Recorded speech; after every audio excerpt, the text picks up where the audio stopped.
Mayor, I have 5:30. What are we doing, 3 minutes break?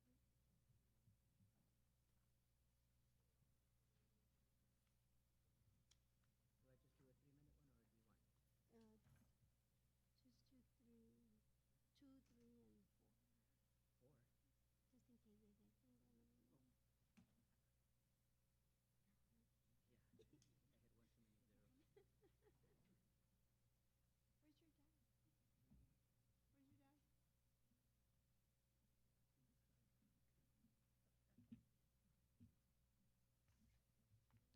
Where's your dad? You want one, or Yeah, just do one. Not that I'm going to use it anymore. just in case? Just in case. The time is now 5:30. We're going to call the meeting to order. We'll start with citizen communication. Amanda? We have Ron Lozano. He's in the audience.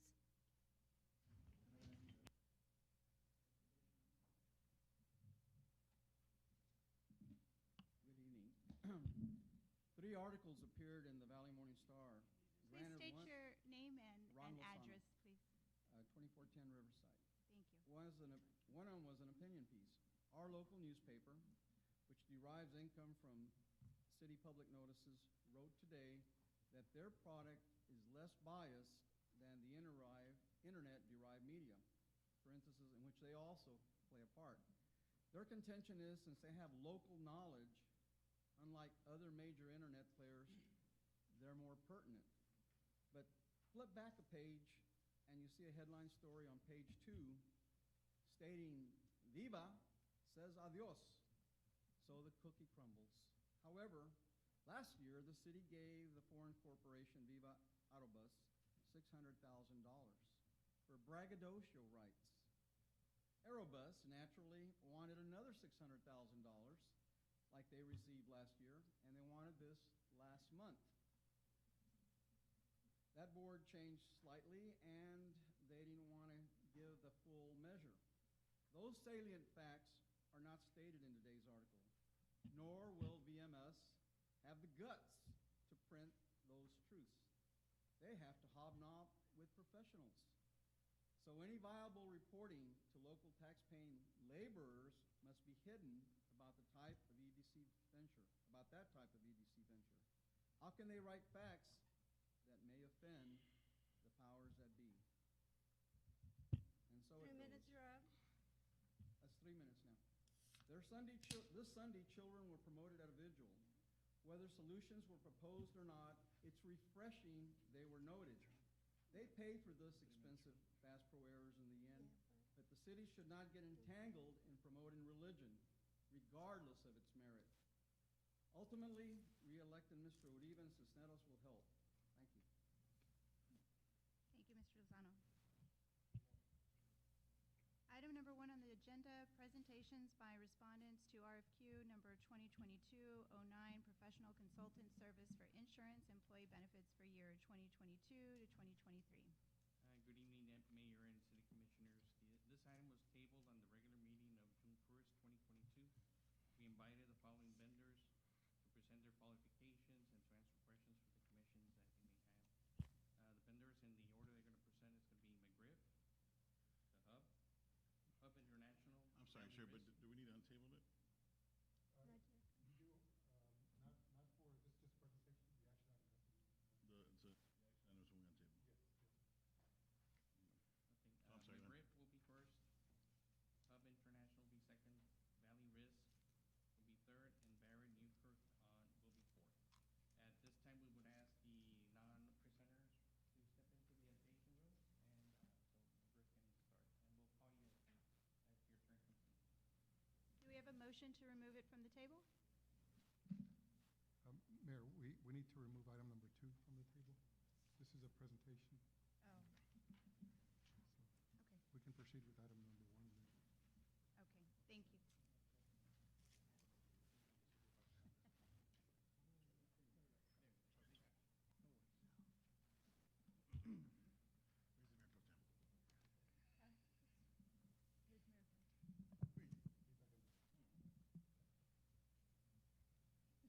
Where's the Mayor Pro Tem? Mayor, Commissioners. Thank you for having me here today. My name is Scott Gibbs. I am a Senior Vice President with McGriff Insurance Services. I run our public entity vertical nationally for McGriff. I'm based in Addison, Texas. I've been fortunate enough to work on the city's account now since 2013, and I actually did some work prior to that.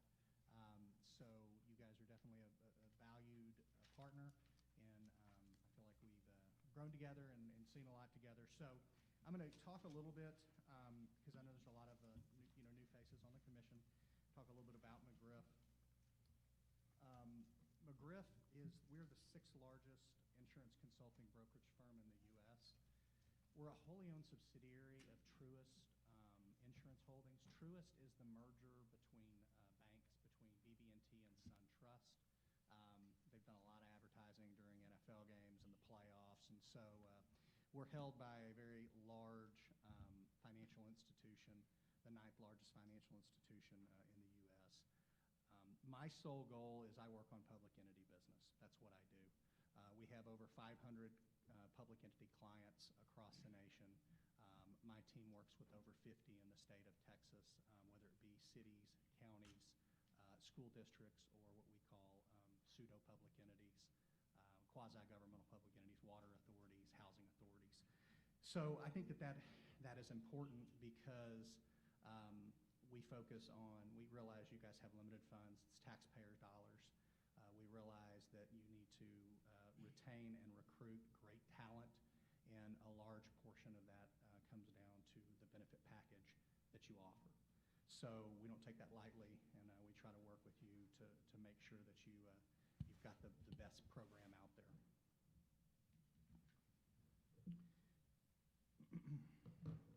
The next slide, your challenges, we're listening, 10-year plus, partnership. What we do, on the consulting side, what we do is we work with staff to really look at the benefit plans that are in place. Do we need to add an additional benefit plan? Do we need to tweak the current plans or contributions? So we work with staff to develop a strategy around the benefit program. Then we work with procurement to design a custom RFP, work with them to put the RFP out, answer the questions that come back from the carriers. Ultimately, look at the data as it comes back to the carriers, and then I come down and after meeting with staff and present to City Commission with what we think the staff's recommendation is, and then any changes that come back go back to my team and work with them to develop those changes. We also work with staff at least on a quarterly basis and provide updated claim reports so they know how the plan is running, whether it's running hot or whether it's running good. So we have quarterly reports that we provide them, and we meet with them either in person or via Zoom for those quarterly reports. Part of what we do as well is our actuarial and underwriting services. Over the last 10 years, we've continued to monitor whether it made sense for the city to go partially self-funded versus being fully insured. We continue to monitor that. Last year the plan ran very hot. We had some large claims, as a lot of our clients did coming out of COVID in 2021. Medical trend tended to be higher than anybody thought.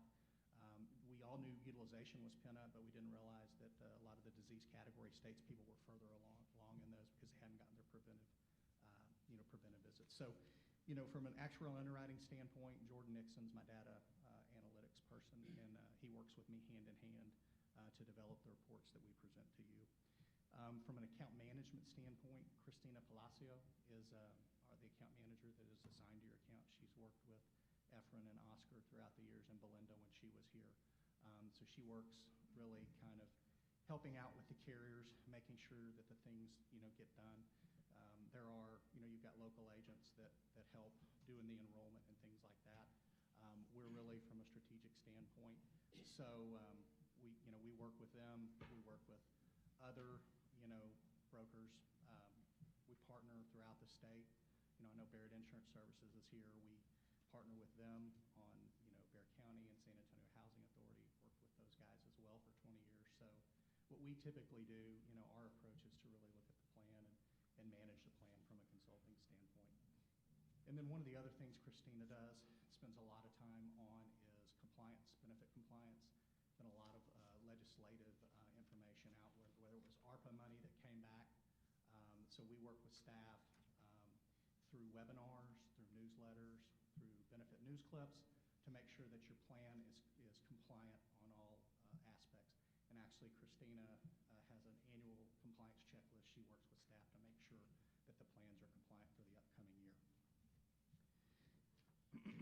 The next slide, this is kind of what I lay out.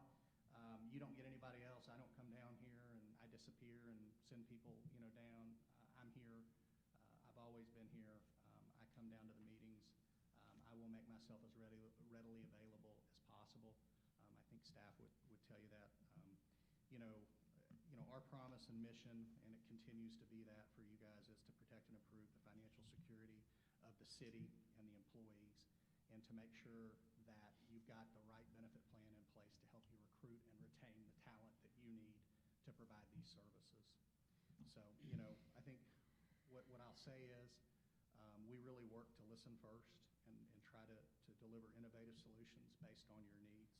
And one thing I'll promise you is we always act with integrity. This is just a listing of all of our capabilities. We provide several of these for you guys. We also have some that you guys don't tap into, but they're there if you need them, whether it's account management, as I talked about, financial analytics and compliance. Those are the main areas we work on with you guys. We do also have retirement advisory services. We have Ben administrative technology consulting services if that ever arises. And this is all under our fee. And I've had the same fee with you guys since 2013. We've never raised our fee. So it's $32.5, I think, and that's where we've been. And then whether also pharmacy consulting, we continue to look at your pharmacy benefit as well to make sure that the rebates you guys are getting credit for with the carriers. In addition, I watched the meeting last week, and wellness was an issue, and that is an area that we've got tools. We've got our specialty practice that we can deliver wellness tools. We have worked with staff. We put Rally in place through United Healthcare. It was something that they included in the RFP. So that is an area that we try to monitor. When it comes to wellness, some people are, just dipping their toe in the water. Other people are doing, value-based programs or, outcome-based programs. And so what we try to do is work with you and find out where you are on the spectrum, where you want to go, and how can we get you there. Communications, it's another area. Creating custom communication pieces, whether it's benefit guides or whether it is, whether it's benefit guides or whether it's brain shark videos during enrollment. That's an area that we help.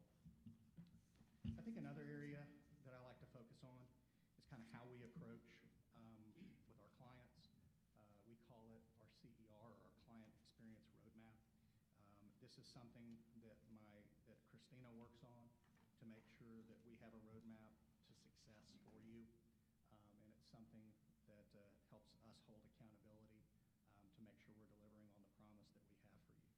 So whether it's meeting initially to discovery to figure out where we are, or in a situation where we work with you guys is where do we want to go in the future? How do we get there? What's our best option to get there? How do we do it from a financial standpoint where it doesn't hurt the city or doesn't hurt the employees? And then as we put that in place, we continue to refine that on an annual basis as well. I won't spend a lot of time. I talked about compliance again, whether it's legislative alerts, newsletters, webinars, and seminars, benefit briefs, white papers, toolkits that we help with. We provide all this to staff, no additional cost, just to provide support to make sure that the plans are compliant. Again, communications, whether it's benefit guides, videos, brochures. A lot of times we hold the carrier's feet to the fire. We try to get wellness dollars, wellness allowance dollars, communication allowance dollars, realizing that the city's working on a fixed budget. Where can we press on the carriers, to help us pay for those services? And again, on the financial analytics, as I talked about, I think as you guys continue to grow and you've grown over the years, I do think there will come a point when we really do need to look at going to partially self-funding versus fully insured. Last year, again, where the claims were, it did not dictate that. We're coming off of a really bad claim year. I can tell you, looking at the claims through April, claims are running better. They've come down. So I'll have that report that we can release to staff, whether we're retained or not. We'll still release it to staff within the next week or so.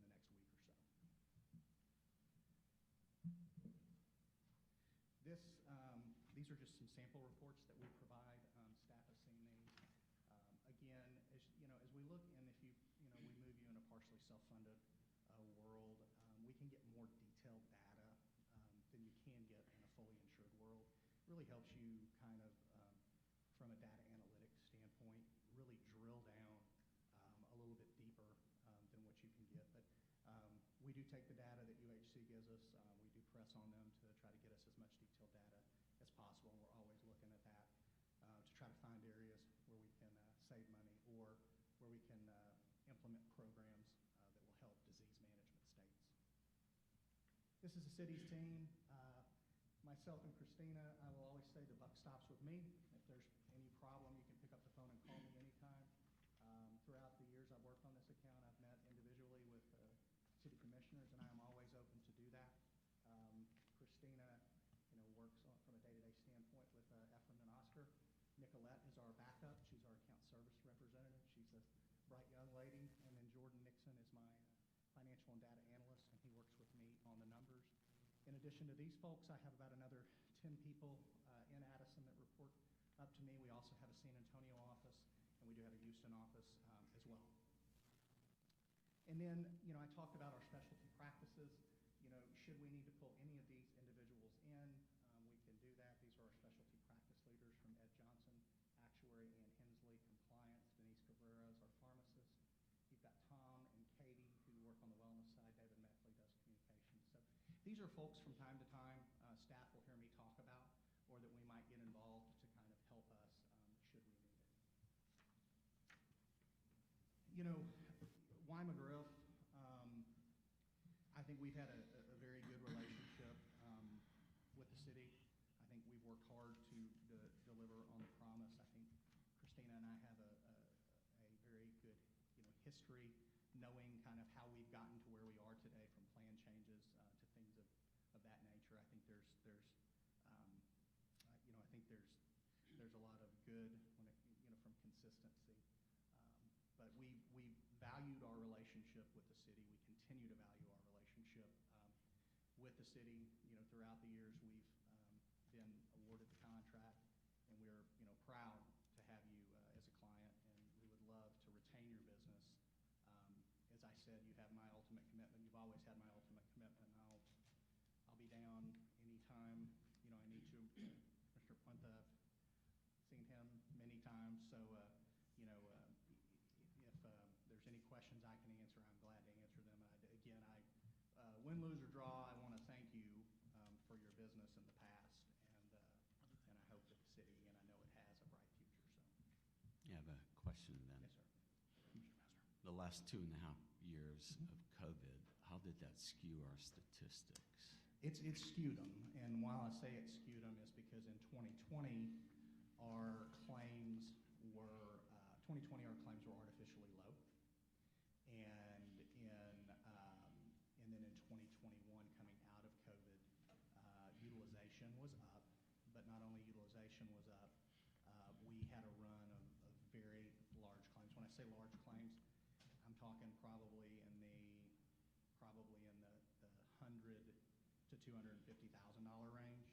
So we got hit hard there. So it was kind of a double whammy, right? Utilization was up, we had large claims hit, and then medical trend. Everyone, our actuaries, the carriers' actuaries, and I've talked to many of them, they thought in 2021 medical was probably going to be 5 to 6%, pharmacy was going to be 8%. In 2021, medical trend for the carriers and for our book of business probably ran somewhere between 12 to 15%. and then farm spend for that time frame was closer to 10%. So I think that skewed us up, and now I think what we're doing is we're kind of stabilizing. So, you know, what I would probably, you know, my recommendation would be let's see how this year ends. Let's see how next year goes, and then hopefully if we have 24 months of what we consider to be credible data post-COVID, that would probably be the time to potentially look at going partially self-funded. I have a couple of questions. Yes, sir. How long have you been a consultant? I've been a consultant. I've been with McGriff for, it'll be 20 years in August. I've been a consultant for 23 years, and I've been in the business for 27 years. I was an underwriter prior to that. So I can basically put 20 plus, 24. Yes, sir. Is what I wrote down. Yes, sir. Okay. I started when I was 5. Fantastic. Obviously, the closest office you have is in Addison. Okay. Well, it's in San Antonio. Yeah, but we deal with you, so it's Yeah, it's in Addison. So Well, I drove here from San Antonio. I'm in San Antonio about like, I should get I told my wife I'm about to get an apartment there. I was going to ask you about the specializing in self-insurance, but obviously you're aware of that, so you have that capability. I would tell you, 70% of my business, 70 to 75% of my business is partially self-funded. And the valley, the way the competition's been down here traditionally on a fully insured basis, it is not, and we've tracked it, Commissioner. Pre-COVID, we were tracking it every year, and it just, for some reason, we couldn't, you know, if I'm going to recommend to go partially self-funded, I'm going to typically want to see probably, you know, 7 to 10% savings, you know, for doing that. And we've never been able to get there with the quotes that we've received, and again, with the pressure that on the fully insured side. When you refer to staff, you're referring to Oscar and the HR director, right? Yes, sir. And we've worked with some of the folks at Airport and, you know, Waterworks before as well. All right. I guess this question is for Mr. Gabe. Where is he? There is he. In the years that I've been here, I haven't seen any reports that he has given to our staff. Is there a reason behind it, or is it just stays with the staff? No, it stays with the staff. We don't really share those with the commission. We can if you'd like to see them, but it's usually what kind of drugs are being prescribed, the percent of people using them. I'm more concerned about the numbers than particular drugs. You know, where do we stand with, you know, the increase of claims? The number that we like. Workman's comp and so on the line. Right. Well, it doesn't deal with workers' comp, but the number that we like to look at is where we are as far as claims to premiums. And last year with Blue Cross, we were at about 186%. We finished here. So we look at what's called a loss ratio. So it's claims versus premiums. So, you know, most of the carriers want to see a mature loss ratio, you know, somewhere between 80 and 75%. Last year we finished at 161%. When I looked through April, we were at 80%, but that's on an immature basis because when we switched to you know, UHC, it takes 3 months. So that 80%, if you true it up, probably, you know, if you true it up on a 60-day lag, you're probably right at about 100%, which is light years better. But I think what we're seeing, Commissioner, is the last few months the claim numbers have gone down, and I'm hoping that we will see that, you know, before it goes out. But those reports are available, and I'm glad in the future if you know, if we need to do that, and then if there's any. I'm not looking for names. I'm not looking for drugs. I'm looking for numbers. Sure. Okay. See what? Get you a copy of the latest report, Commissioner. All right. We'll get it to the entire commission. Yeah, because I have certain questions. But anyway, here's another one. Does your firm only act as a consultant, or does it provide insurance products as well? No, we don't. We do not provide insurance products. So it's just We're an independent consulting? consultant, yes, sir. And And when we're on a fee arrangement, we don't take any contingent overrides or anything like that. We are strictly transparent. We have a business service agreement with you, and that's So just no fluff. there is any compensation from the insurance agents or? Our fee is our fee flat. Yeah, you One- said 32.5, yeah. and I believe that's what I asked a while back, and that's what I've seen. Yep. And there's no question, no problems there. Have you ever worked with a third-party administrator? So if you were talking about a third-party administrator, Like interlocal agreements? I have some experience with interlocal agreements, yes. Third-party administrator typically is going to be someone like a web TPA where they lease the network. The carriers, like United Healthcare has UMR, which is their third-party administrator. So we do work, with those. ABA is another third-party administrator. And then all the carriers or third-party administrators we work with, they have to be an approved vendor, so they have to go through the bank. We have to approve them as a vendor. So Okay, because right now, as we stand, the city, I requested a list of interlocal agreements. And the city currently does business with or can do business with Allied States Cooperative.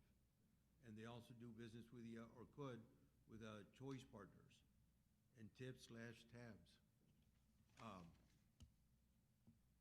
Are those, or any of those, have you worked with any of those three? I have not worked with those three. I have worked with TML in the past. I've worked with Texas Association of Counties. One thing, you kind of have to look at as to, is where does the risk lie? Looking from an interlocal agreement also, where,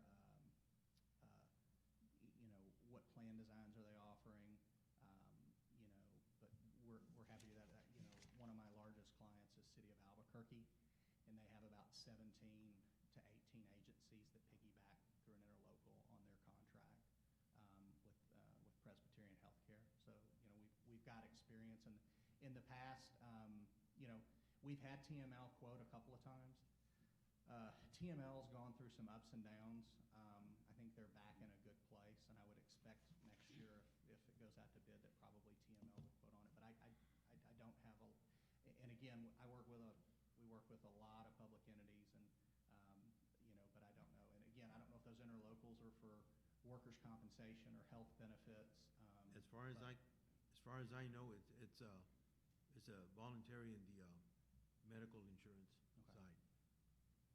So but I don't. And believe me, I got this. Oh, no, I got this like and no more than 24 hours ago. I would be glad to take a look at those. That's part of, as being your consultant. Anything that comes to you guys from a commission standpoint, if it's a product that you feel like we should look at it. I mean, I feel like we have a good pulse on most of the products that are out there, but sometimes, there's new things that come up, and we're always trying to look for those new things. Because I've told Mr. Gonzalez, I'm all about trying to save money. Now, some people might disagree that we made some poor decision in the past, but there's a reason behind it. That's the way they look at it. But anyway, so you have or you can work with a third-party administrator if need be? Yes, sir. Absolutely. Okay. I have a few questions, if I may. All right, you talked a little bit about the employees being able to opt out into different plans. It's almost like a tier system, correct? Where, let's say you have A, B, and C options for insurance, and the younger generation that are healthier will maybe go to A, and Sure. mid-range and so forth, right? Do we have that option right now, or we do not? Yeah, well, I mean, we do offer multiple plans.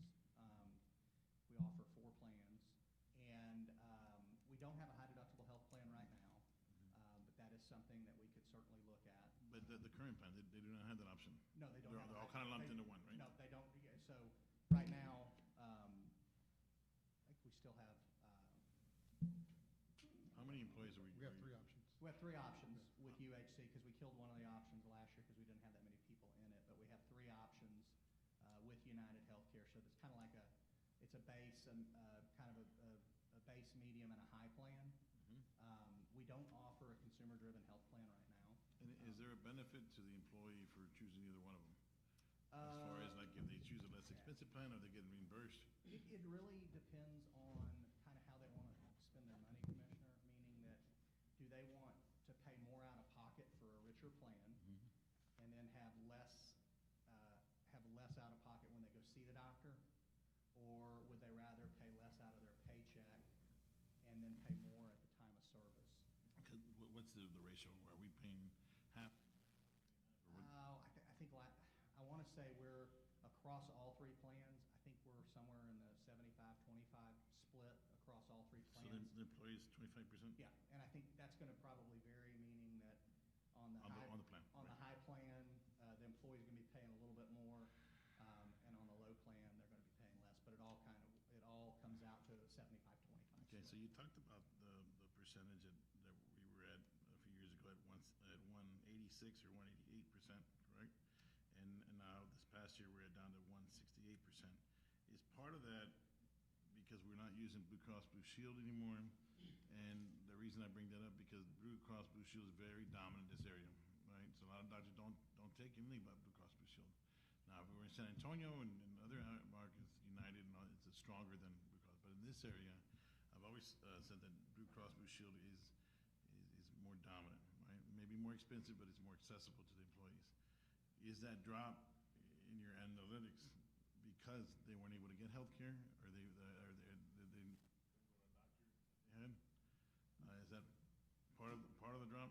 Yeah, I mean, United has a good network down here. I know. I mean, the Blues are the Blues, and the renewal that the Blues came in with was just not sustainable.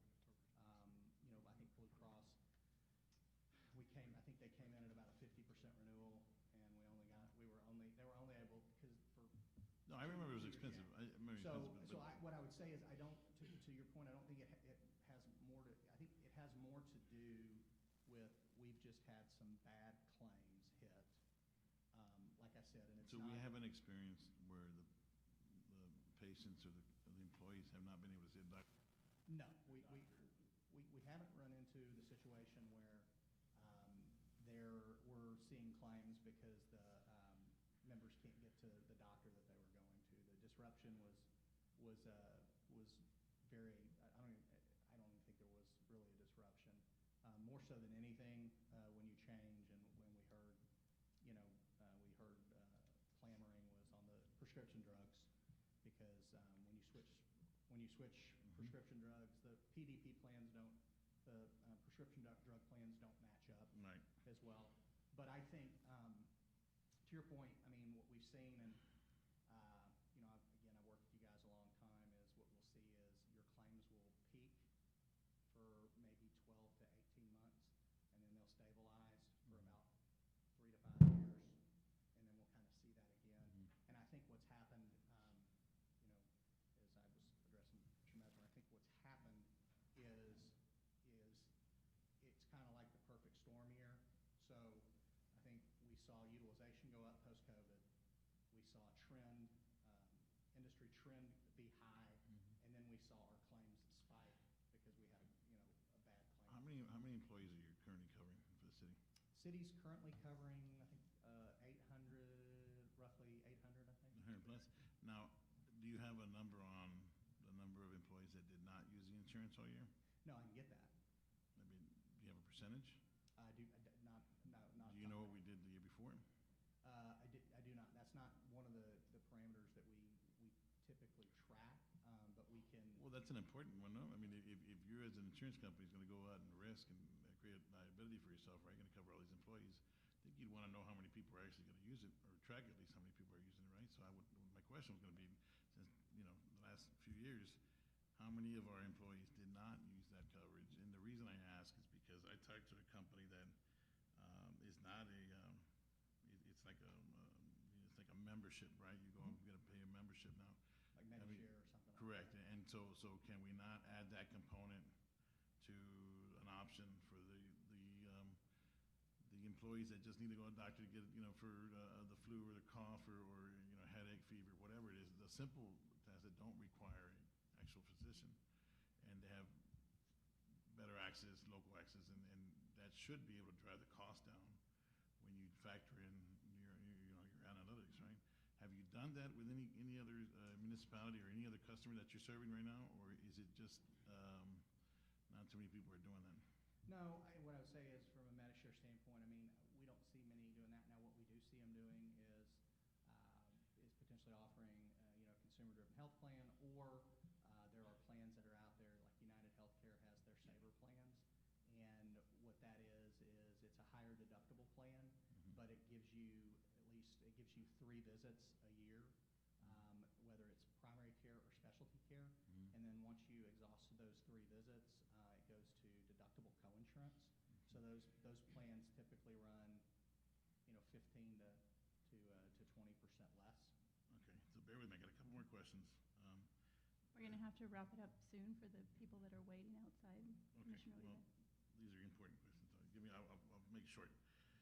You've been servicing us since 2013. Have we always used the same agent since 2013? Have we always used Shepherd Walton King as our insurance actual carrier? There's never been a different company? No, and they're the agents. So I'm sorry, agent. Yeah, so they're the agents that, as long as I've been on, that have been here.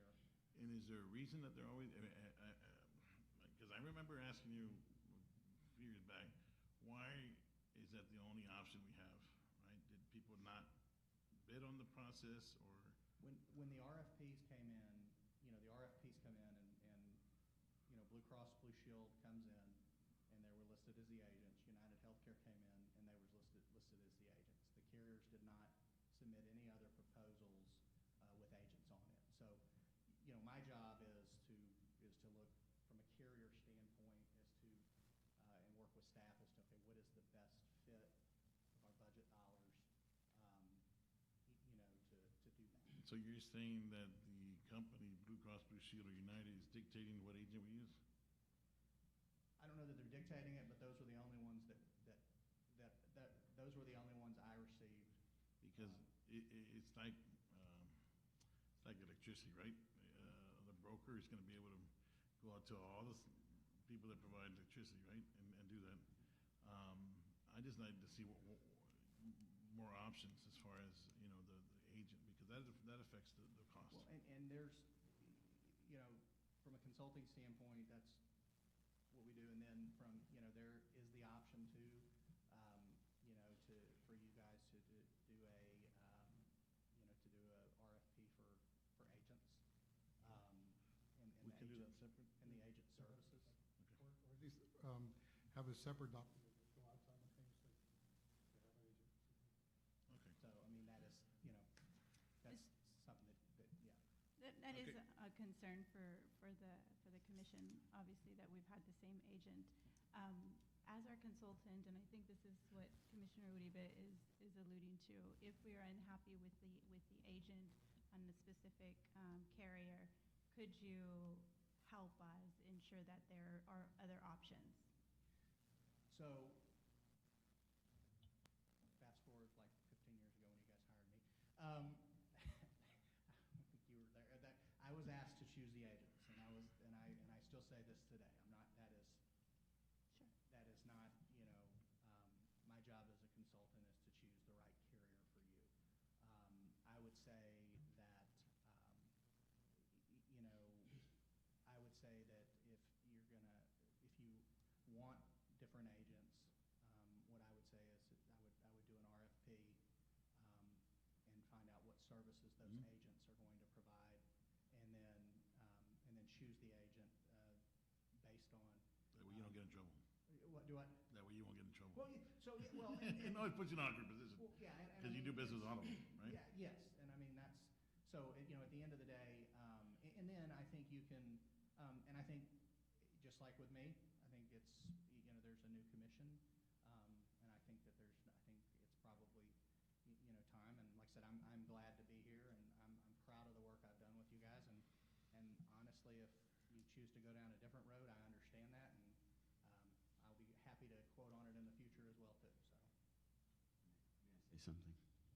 Yeah, for the newer people up here, I have to tell you that I'm Group 1 licensed. I haven't sold health insurance in decades, but I can invest in the companies, understand all their financials, I understand actuarial, and being a retired nurse practitioner, I understand medicine and medical delivery services thoroughly. So that when we have high claims and we go out for bids, lots of companies will either not bid, or they will come in with a price so exorbitantly high to say, thank you for allowing us, but we're not interested. And so the game changes every year. And so when we hire this firm or another, they shop it out and see who's interested in purchasing, who's going to put in the bid, and do they really want it, or they're just being polite to have their name tossed around. And I'll say even in the valley, it's even further different, because if you go to like Dallas, Houston, or Austin, you're going to, not San Antonio per se, but you're going to have 4 players. You're going to have Blue Cross, United, Cigna, and Aetna. Cigna does not have a network down here. So you've really got 3 main players from a fully insured standpoint. So is it still the same where Blue Cross is still dominant here right now? Yeah, Blue Cross is dominant. You know, UHC has a facility down here now, so they've written business down here. I think UHC has good discounts. I mean, Blue Cross has got the state, they've got the schools, so they do negotiate, with a lot of with a lot of clout. And then, but I'll also say, the world's changing, so the carriers are now they're having value-based contracts, so they're having narrower networks, smaller networks, quality-based networks, and so those are areas to consider. Even here in the Valley, you've got Blue Cross that has their high-performance network and their Blue Essentials network. You've got UHC that has their charter network and their Nexus network. Now, some of these networks require that you have a primary care physician, and they guide the care, but those are other things to consider, other things to look at. And those are things that we look at every year, when we do take it out to bid. So. I have one last question. It's an easy one. Earlier, you had mentioned something in reference to working with Barnett, or what was it? Barrett Insurance Services. Barrett Insurance Services. So I know they're here tonight, quoting as a consultant. Okay, that's where it rang a bell. Yeah. Okay, so you work with them, or they? Yes, so I've worked with them. I worked with them at Bexar County for 20 years, and with San Antonio Housing Authority for 15 years. We work on Northside ISD with them, and then we work on we used to work on San Antonio ISD with them. So it's very ancestral. I knew everybody here, so it's a small insurance world. That's why I always say, you never know who you're going to be working with, working for, or who's going to be working for you. So I always try to be nice. Do you have any other accounts in the Rio Grande Valley? Right now, the city of Harlingen's my only one. I had Cameron County. We lost that a year ago.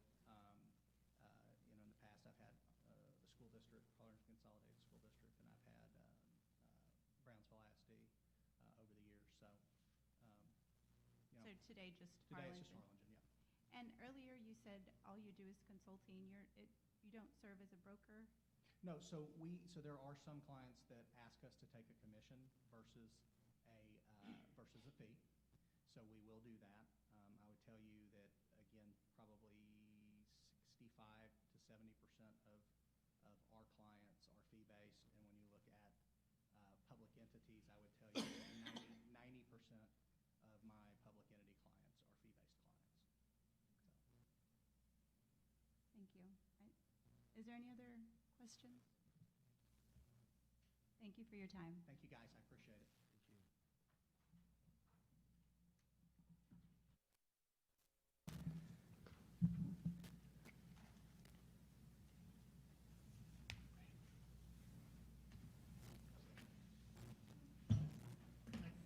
Oh, snack. You can say what you need, and we'll just forward it back.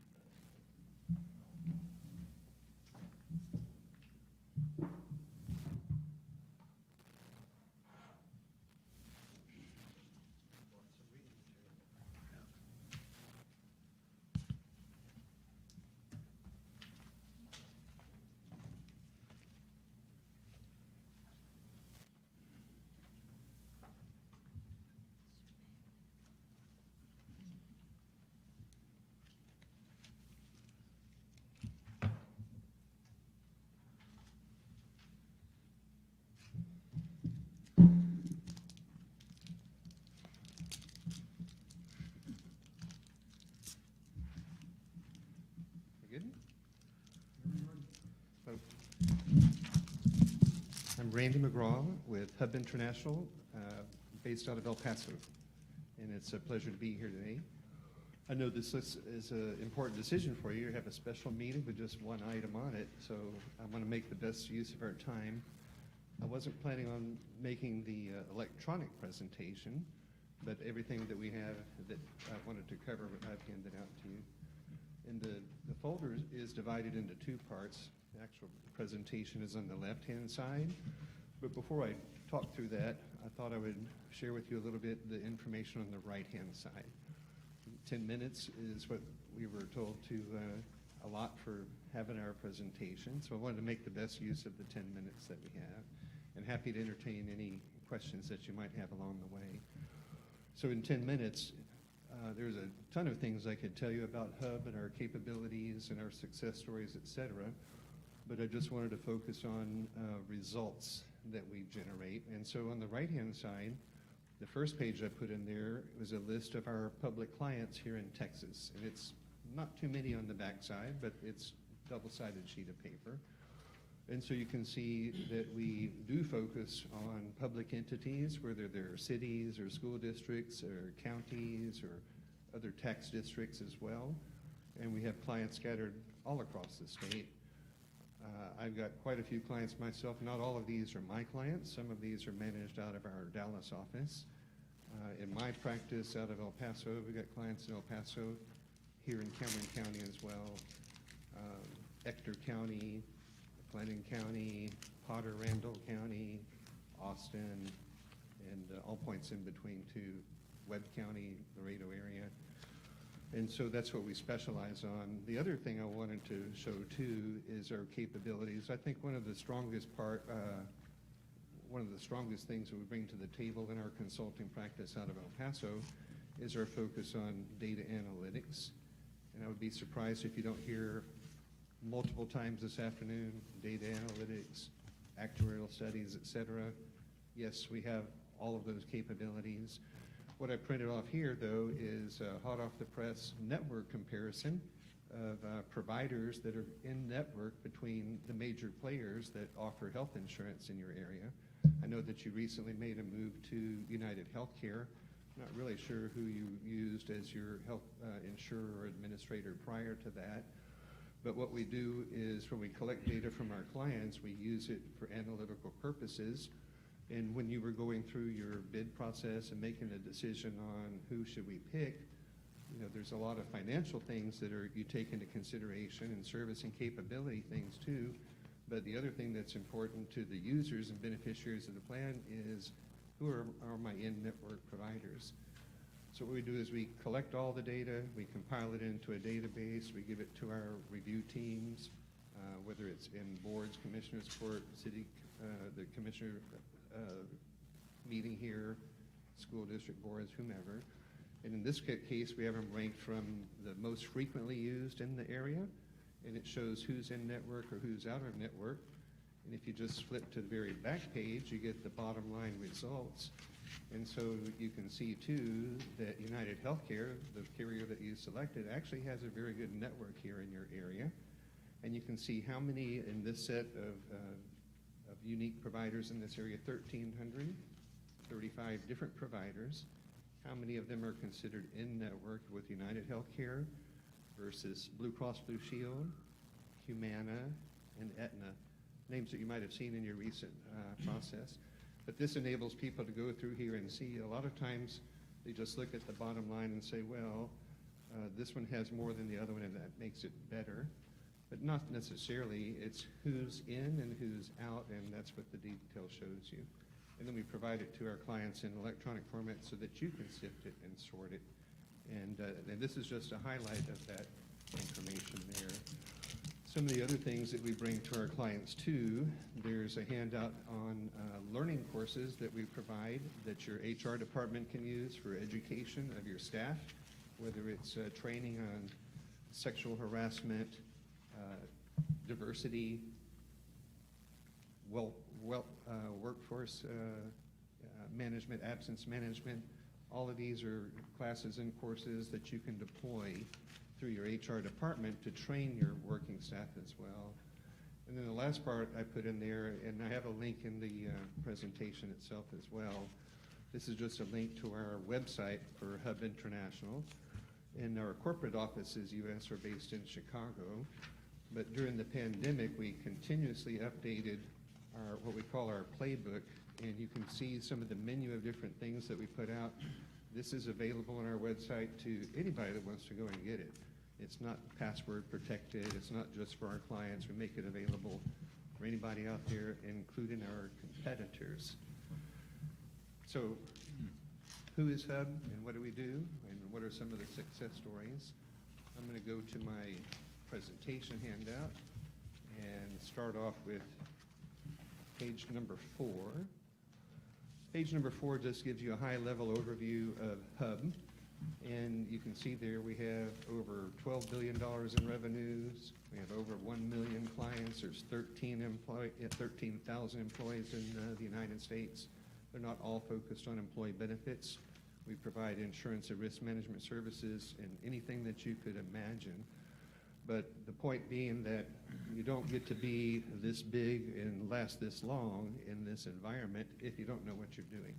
So rather than tell you all the things we do, trust me, we have all the things and staff that we need. Page 5 is just a hierarchy of our management team. You'll see me down here in the middle, and this is my team down below. We have specialty practices that focus on prescription drugs, actuary, underwriting, communications, design, plan design, booklets, things of that nature. Compliance is a big issue. I'm going to go ahead and skip to page number 8, if you're interested. Although I think that's why you hire people like us, is so you don't have to chase down all the information. But that's our resource page. And so a lot of times we can direct you to the website and say, go get the information here, but it's just as quick for us to get it, find what you're looking for, and deliver it back to you. When I first started in this business 30 plus years ago, 36, I felt like I needed to know the answer to every question that related to employee benefits, and I figured out I can't do that. So I changed my strategy. I just need to know where to find the answer to any question that comes up. So our page 5 or page 9, our approach is, first of all, to understand what your needs are, and then identify what constraints and resources that you have, and then help seek the solutions to the different problems that you have. We have many, many clients. We have a lot of experience, and we leverage that expertise across our entire employee benefits platform, so that whatever is a best practice or a new idea out of El Paso might not work in Massachusetts or Seattle, Washington, but we share the information all the time so that we're always on the leading edge. So a couple of the success stories, and behind each story, there's a whole lot of work and a lot of innovation in there too. Page number 10, this is one that I'm pretty proud of. And I don't know if you're aware, but in Texas, there's the teacher retirement system, which is a pool for teachers in the education system. It provides pension benefits, it can provide health insurance, and it provides other resources for school districts. One of the things that they did years ago was form a cooperative or a pool of risk for school districts to be able to purchase insurance. So in the way the TRS pool works, it's created by the legislature, and districts under 500 employees have to participate in it, and then districts with more than 500 employees can either opt in or opt out. And so there's like 1,200 districts in the state of Texas, and about 1,100 of them are inside of TRS. And one of the rules that the legislature put in force was once you join TRS, you can, it's like the Hotel California, you can come, but you can never leave. And so one of my clients, the El Paso School District in 2010, in a moment of weakness, decided to join TRS. TRS at that time had higher rates than most other schools could purchase on their own. But the school district at that time in El Paso has 8,000 employees. They just had this mentality that we're a school, we're not an insurance company, we should just focus on educating our kids and not worry about insurance, and they joined TRS. And then the price went up and up and up, and we petitioned for 10 years to try and leave TRS, but legislation wouldn't allow that. Until 2019, we figured out a way that we could do that. We, meaning myself and the administration at the El Paso Independent School District. So in that page there, you can see over here, this little tip of Texas. The other end, I'm pretty close to Mexico too. Now we're down on this tip. In 2019, we figured out a way to create an alternate plan, comply with the law, and pull people out of TRS back into our own program in El Paso.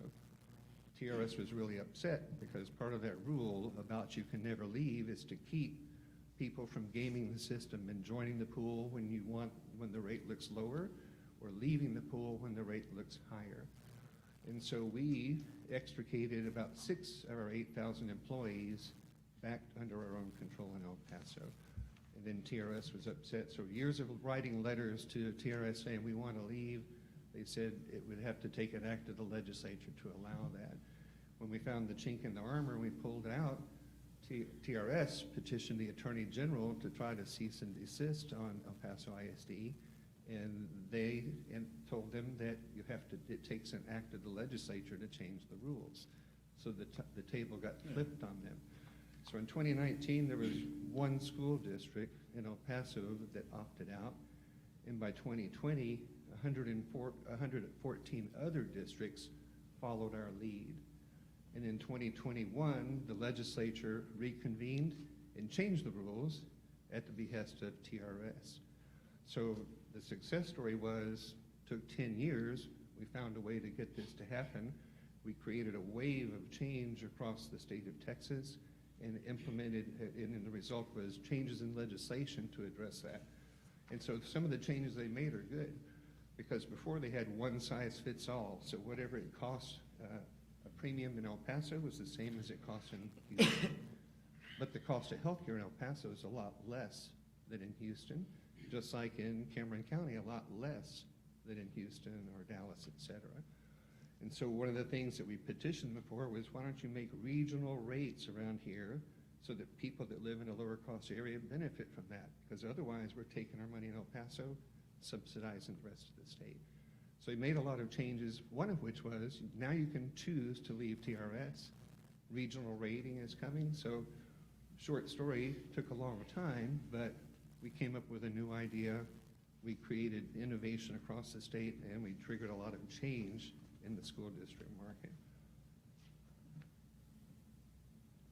On my next page, number 11, another innovative strategy, had oil and gas client in El Paso that acquired a company up in the northern part of the country. So they operated refineries and pipelines and transportation pretty much from Colorado south to Arizona, Mexico, Texas. They acquired a similar company based out of Minnesota that was doing the same thing in North and South Dakota, Wyoming, et cetera. And so then came the opportunity to take two different benefit plans, bring them together, create one big happy plan for everyone. And so it takes a lot of analysis. So kind of coming back to who's got the best provider list, we ran our studies and determined that it's not one carrier that's the best in this entire area. One carrier did really well in the southern part, and another one did really well in the northern part. So the solution there was we came up with the idea to take the two carriers, mirror the plans and the rates for the two, kind of like the TRS pool, but all in the same family. And so that all employees across the spectrum had the same rates and benefit options, but based on where you lived or you worked, you either had Blue Cross Blue Shield or Cigna, so that we maximize the access to the network in both areas, and we minimize the cost across the board.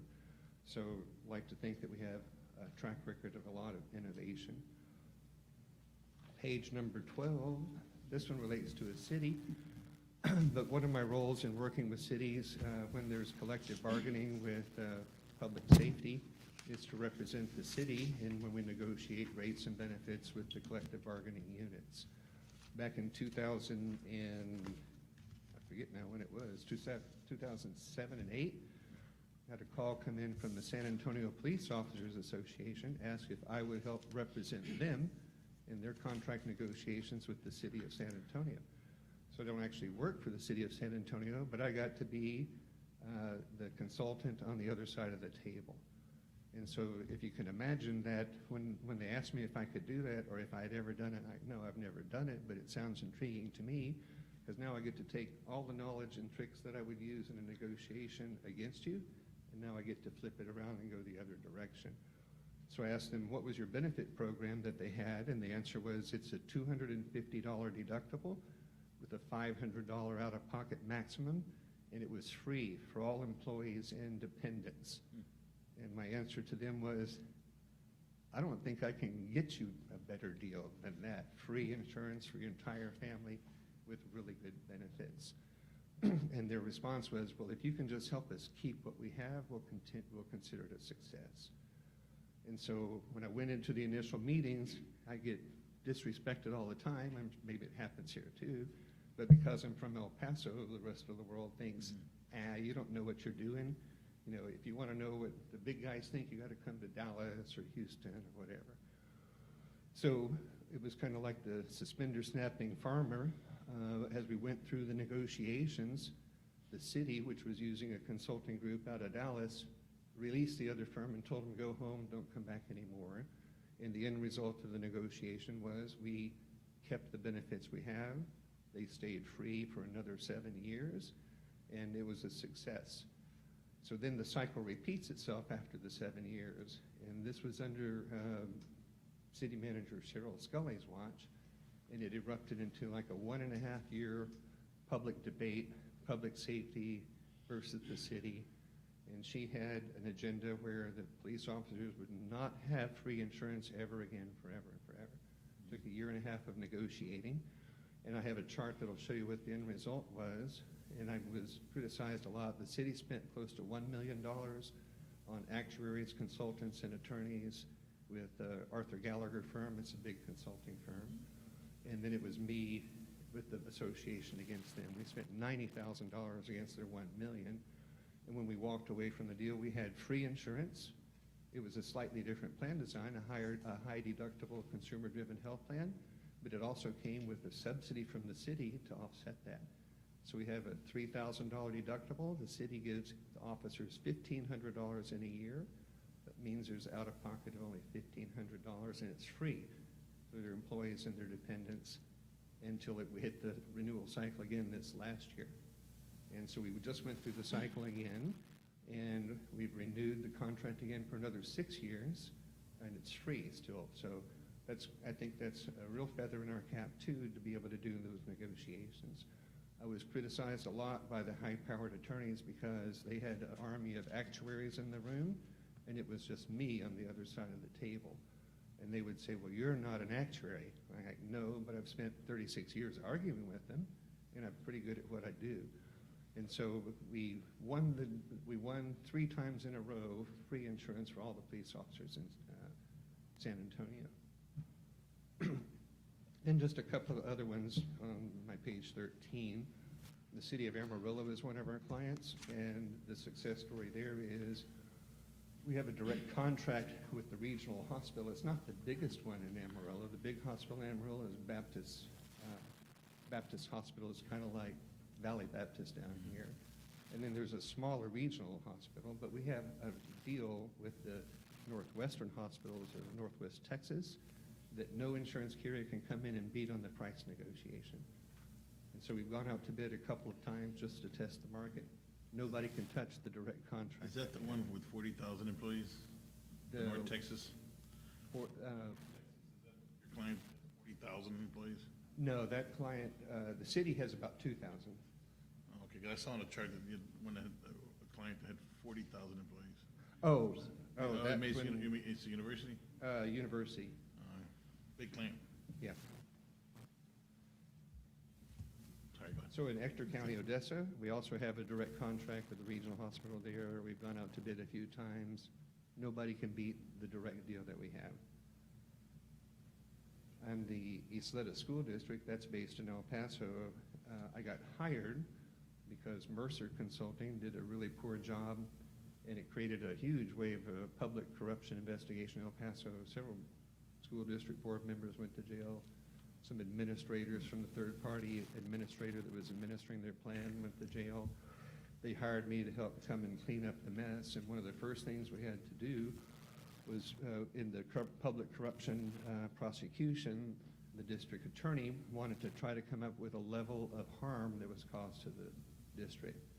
The third-party administrator hired Milliman Consulting and Actuaries. It's a worldwide actuarial consulting firm. And then it was myself to come up with an estimate of what monetary damages happened to the district as a result of all the monkey business that was going on. So lo and behold, the consulting actuaries from Millen came in and said, no harm, it was zero, there was no problem there. Meantime, the district was hemorrhaging money. It was a lot. I came up with a $26 million number. We went to the district attorney. She said, that's not going to fly. You can't have one guy say zero, one say 26 million. This is math. You guys get together, come back and agree on a number and tell me what that is. So we had some discussions, myself and Milliman. Came back and we went with my number, 26 million, and that was the number, and they reused it to assess the damages in the sentencing part of the trials that went on. So there's a lot of things that I've never done before, but every time I do them, they tend to work out pretty good. So a couple of the slides too, and I figured 10 minutes I can't get that many words out, so each one of these is worth 1,000. So you can see here we've cleverly color-coded the moving average cost. So green, there are civilians, red, fire, blue, police. So you can see up here, this was our contract with, it was back in the age of 2018, 2019. The plan design changes that we suggested to the city that to be made, which the Gallagher actuaries and consultants said this will never happen. It'll never work. And look what happened to our claims costs. As soon as we made the changes that we recommended, it plummeted by 40% reduction in the claims costs. And the day on December 31st to January 1, nobody got healed from any of their diseases. What we did is we came up with a new strategy, the new plan, the consumer-driven health plan. We convinced over 70% of the police force and their families to give up their low deductible, low co-pays and low out-of-pocket, join the consumer-driven health plan, and they like it. And our costs fell way below what all the actuaries were predicting there. City of Amarillo is on page 16, and so you can see too, these are just moving average cost per person, and you can see how flat these lines are. A lot of other employer lines, costs are going like this. And we haven't made any benefit plan design changes or carrier changes during this entire duration, because we have a really good contract with the hospital there. Page 14 is another sample. This is City of El Paso. Similar color coding there. Police are at the bottom, fire in the red, civilian are in the green. So your public safety, whether it's in El Paso, or whether it's in San Antonio or in Harlingen, your public safety employees and dependents actually tend to be healthier than the average civilian employee that you have. And we proved that over and over and over. Ector County, Odessa, that red line is their moving average cost. You can see over 5 to 6 years, stays very, very flat. And that's pretty much all the planned comments I wanted to make to you. So we could talk a lot about the math behind calculating rates and negotiating contracts and terms, but what I wanted to do is focus on the fact that we know what we're doing. We've done it a lot of times. We have a lot of resources in our arsenal, and we've got innovation on our side, and we'd be happy to bring all of that to the city of Harlingen and work for you. So I had a question. Putting your eyes on our number of employees that we have and the potential to do business with us, can you share a little bit about what we're doing well, improvement on? I don't know what you're doing yet. You haven't done a study of like our. I've looked at the benefits that you offer, the rates that you have, but I don't have any of the empirical data. So you're not looking at how we're covering our employees or the percentages of employees that are getting. Again, what's out there, Didn't have because any of again, my concern has always been when you use the same agent, agent for so long, you almost get tunnel vision, right? And it's just thing. I always say when we go out for it's a opportunity to get fresh eyes. How can your company improve our product or the services that we're offering our employees, right? Because it's a key component in our retention. Absolutely. Right? So when I feel that they feel that they're being ignored, or it's like every year it's getting less and less and less of a benefit to work for us, right, or work for our city, I want to know what opportunities you may bring, or think, like you say, thinking outside the box and saying, have you tried X, Y, and Z? This is what's happening across the state, and this is how we're. Everybody's got to deal with the same problem, right? Everybody's got the same fuel costs going up, cost of goods going up, wages, haven't been, right? Benefit or that we should have is best possible. We may not be in our budget, but we got to do the best for them, I think, and being creative as a consultant, saying this is how you back these things together. And you talked about the lawsuits, and trust me, I've been around all that. And when you go and you fight for that person or this product or employees, that's kind of what I want out of consultants, saying, look, this is what needs to happen, right, to get us to where I think we want to be. So in your information you published in your solicitation for our services, there was no empirical data to be able to go and assess that. So I did look at your website and looked at the different benefits that you offer, but I don't know how many people are enrolled in which one. I can say your payroll deduction amounts look very, very competitive. And that's one thing that I noticed here in Cameron County as well. The county retained us last June, and we've been working with them and learning more. But one of the things we did too right away was to compare payroll deductions, at the county versus the city, neighboring counties and all. And it's very obvious that here in your area, the employers put a heavier emphasis on keeping the payroll deduction costs down. So your payroll deductions are very low, which means the city is subsidizing part of that cost. And then the other, to be able to answer their questions, we'd want to be able to look at all of the other data and then come up with some ideas too. So I do have another new client, and not all of our clients are on that list. We've continually adding some. Have one that obtained back in November of last year, and they've got 3 benefit plans. They've got 5,000 employees. One plan has 1,000 employees. The other one has 4,000 employees, and the other one, the consumer-driven health plan, has 80.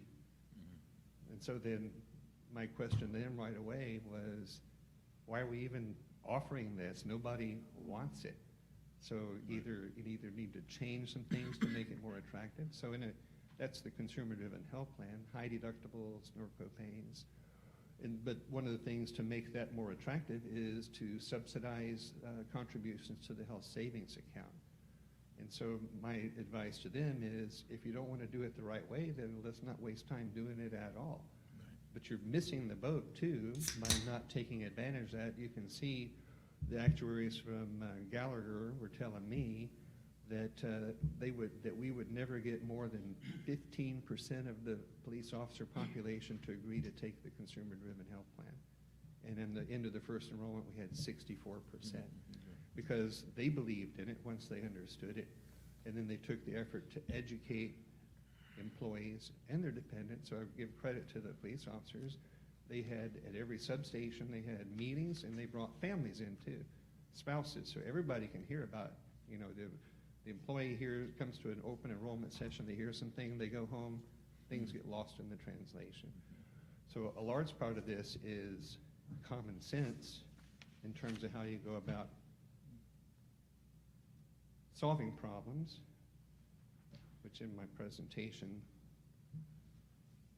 is like number 2 bullet point on things that we do, our consulting approach, page number 9. Number 2 is common sense. It seems pretty simple. One of my clients put in a pharmacy, this current school district, and they're dispensing generic drugs through the pharmacy in their on-site clinic for their employees. Employees love the clinic because it's free, and when they get generic drugs, they're free. But they're not getting many people to go to the clinic, and they're wondering why. And the answer is because under your regular benefit program, generic drugs are free. So it's not a big deal that they're free in your clinic. So, you know, in order to get this one to look better than the other one, we're going to have to change that one, so this one becomes the one that attracts people. But those are the types of things that we'd need to look for in your plan, see what you've been doing, because doing the same thing over and over, expecting a different result, insanity, right? So it would take, I'd be happy to look at the data, live in the world of data, and Couple questions, I couldn't please. answer that question. As a consultant, what fee would you charge? So we can build that any way that you like. Typically, we charge a flat rate, like an annual rate, but we have also contracts we work under hourly rates. When we do hourly rates, we bill $180 per hour, and we typically go with a not-to-exceed limit. Let's see, at Cameron County, I think we're flat rate that's just under, right around $40,000 in a year. Okay, so as a flat rate, but you know we have 800 more or less employees. What would be the fee that your firm would charge as a consultant? For 800, I think $36,000 would probably work. Okay, and then are you Gotta travel every now and then, but we right, have more than one ballpark client number? here. Are you selling any products, or you're just a consultant? No, I'm licensed to sell, but I haven't sold insurance. Well, not you, but Yeah. your firm. Oh, Hub, yes, Hub sells insurance all across the country. Okay, But in our practice, we don't but in accept, Harlingen, we don't accept any commissions on any of the products that our so you clients won't use. sell any products to No, sir. the employees? Not any health insurance, not any vision, disability, cancer. Okay. I saw you have a lot of Aflac products here. I have a belief too, I look at the financials of Aflac, they make money hand over fist. So if there's anything that deserves to be self-insured, it would be cancer insurance. Then you benefit from the profit margin. Mr. McGraw, Mhm. how many employees does Cameron County have? They currently have like about 1,651. Okay, and you said that the fee there is 40,000? I think it's right at 40, or it's like 40 or 41. And we have 800, Yes, so we have half. yes. Would it be half the fee? No. He said 36. It's I heard pretty much the 36. same So amount it's of, about the same same amount amount. of work that has to be done, whether it's We're 10 just people trying. or 1,000. Good job. Another question, you mentioned that you recently got the contract in June, so you've got about a year Correct. that you've been with Cameron County. How often do you come down, since you're in El Paso? Yes. Right? Are you the individual that we would be in contact with? Most of the time. We also have account executives or account managers that also come if there's a need to have mass meetings or things like that. So this year, I've been to Cameron County. This is my 4th trip to Cameron County in 2022. Were you able to, how much money were you able to save Cameron County? That was my next question. So, I saw on that. the very first thing we did was eliminate the purchase of some insurance that they were wasting money. So within the first 60 days, $80,000 right there. We're completing an RFP process right now, and I'll be back in 2 weeks for Commissioner's Court for the decision date. So I can't talk about what it is, but I can tell you that roughly, I believe the cost is going to drop for them in the next year about $700,000. Product you dropped, what was that product? Insurance. They were purchasing. No, that wasn't the right answer, Yeah, Richard. they were self-insured, and so when you're self-insured, you can purchase reinsurance to protect yourself from catastrophic Okay, losses. so they were buying reinsurance. So they were buying two. One is important on individuals, so you protect yourself from a loss. In their case, anything over $200,000 gets laid off to the carrier. But they were also purchasing aggregate coverage, which covers the entire group as a whole.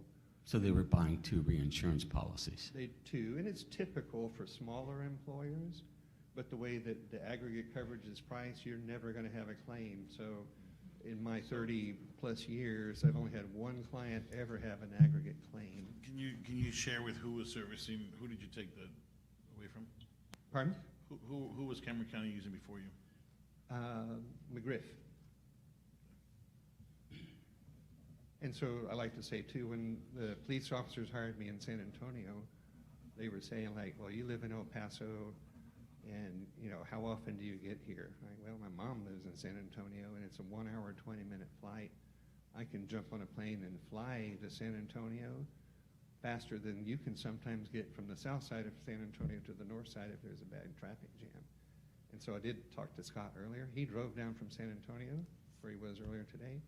I flew from El Paso and beat him here from how long he had. So. Well, you had to stop for gas a few times. Huh? $5 a gallon. Take out a loan, yes.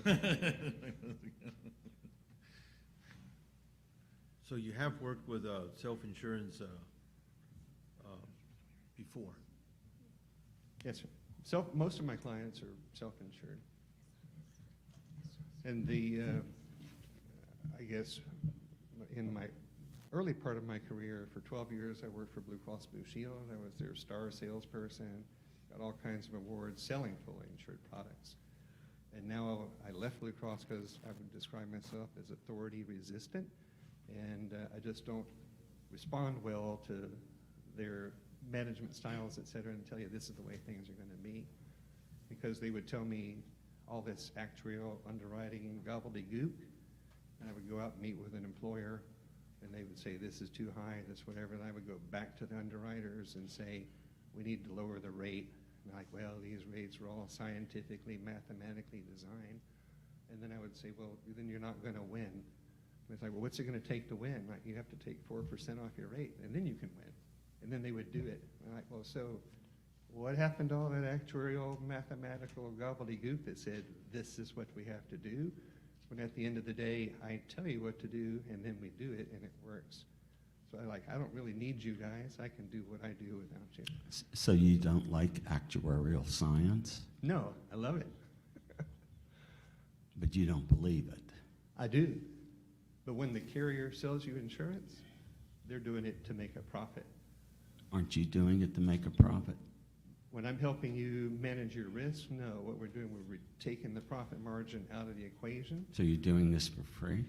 No, we charge a fee for it, but the cost of your health program, being self-insured, is always going to be cheaper than it would be same conditions under fully insured. Fully insured products have premium tax, self-insured don't. So the same, if it's United Healthcare fully insured, United Healthcare self-funded, the cost of the claim is going to be the same. It's not a difference in how much they pay a doctor, but the fees that they layer on top of that and the profit margins that they layer on top of the fees they charge you in the fully insured world is what adds the cost over time. I'm Group 1 licensed. I haven't sold product in 30 many years. But I like actuaries, and I believe actuaries. Oh, I like arguing with them when they're on the other side of the table. For Cameron County, do you use Blue Cross Blue Shield? Is that what They have? currently use Aetna. They use Aetna? Is that what they had before with McGriff, do you know? Yes. Prior to that, they used Blue Cross through the Texas Association of Counties. Have you ever worked with a third-party administrator? Yes, sir. Which one? Lots. Well, let me ask you, I'll narrow it down. Have Okay. you ever worked with Allied Sales Cooperative? Let's see. That's an interlocal agreement. We have that with them. Okay. Is that a yes? I haven't or- worked with that. Okay. What about Choice Partners? I haven't worked with that. Tips/tabs? Tabs? Tabs? Nope. TAPS? Nope. So now I get to ask you, which ones have you used? So Or work with? the ones that we worked with in the past, Group and Resource Administrator, Group Resources Incorporated, GRI, out of Dallas. Meritain is a TPA owned by Aetna. Let's see, UMR is a TPA owned by United Healthcare. And then the one that I worked with the most, a regional TPA out of El Paso, was called Access Administrators. And then I've not done any business with HealthSmart, which is but I used to live in Lubbock where HealthSmart was founded. And I'm familiar with the HealthSmart network and all. So TPAs, I like TPAs because they're a lot more flexible than insurance carriers. Insurance carriers have a long, strict hierarchy of decision-making. It takes them forever to make a decision. Good third-party administrators, if it's legal, then they can make a decision and make change just like this. So you don't have any objections to working with the third-party administrators? No, not at all. Okay. And that's something I should have asked the gentleman before, but he's worked with them before, so you don't have an issue with that at all. With which one? With, let's say that we look at, right now we have a list of 3 or 4 that are, that can, under our interlocal agreements, that we can use, that are set up already. The question is, can you set up with them? Oh, That- sure. Okay, Yes. that's, Yeah, actually, we're part of an Allied States cooperative. Is that what one you named? yep, that's the one. Yeah, we're inside the cooperative, so you can do an Uh, interlocal agreement through Allied States to contract with us if you Yeah, want. Region 19, Region someplace 19, called Out of El Paso. Yes. Okay. Good deal. That's the first time you said that, by the way.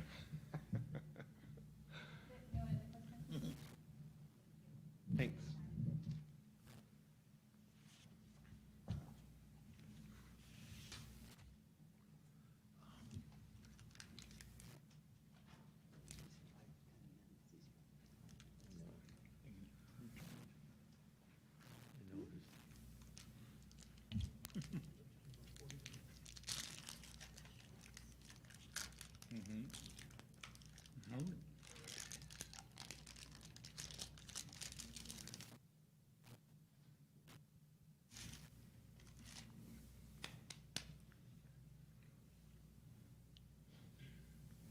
Good evening.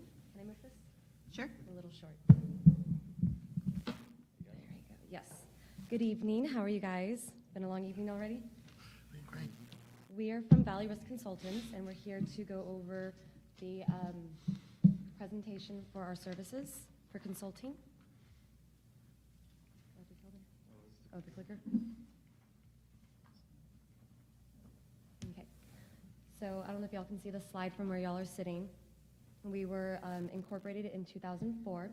We are licensed by the Texas Department of Insurance for both risk management and employee benefits consulting. This is what we do. We consult on benefits for you guys. That's our main focus. We don't sectionalize benefits and consulting in the same house. That's our main focus for all of our clients. We have over 90 years of combined public entity experience. Most of our clients are here in the Valley. They're local entities such as school districts, cities, municipalities. We service about 85% of South Texas political subdivisions. We have about 53,000 members that we manage. And we're centrally located here in McAllen, so we can be here to service you guys for anything you need on a moment's notice. Your one job. One job. So as you see here, these are a few of our current clients that we manage and we take care of. So y'all are in very good company and good hands as well. Can you go back to that, go back? Go back? Leave it there for a Go second. back. McAllen ISD, Hidalgo ISD, Texas Southwest College, City of Edinburgh, City of Wesco, Wesco ISD, Point Isabel ISD, Brownsville ISD, McAllen? Water. You service in McAllen? Yes, McAllen ISD. They've been our client. It's going on over 10 years. Okay.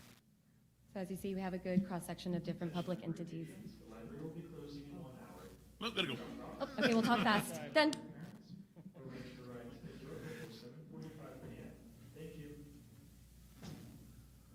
Yes. Okay, so why us? What we do is we really focus on participation not only with the administration but also the employees. We like to look to see what their needs are, what their participation levels are, and then from year over year, try to increase the participation to get the best situation not only on your numbers, but participation as well from the employee's standpoint. So we not only focus on the employees, but the employer or the client as well. We're a fee-based consultant. We don't, we don't charge you guys based off of results. It's a flat fee regardless of what services we render. And we don't get any commissions or overrides from the agent. Strictly just fee-based.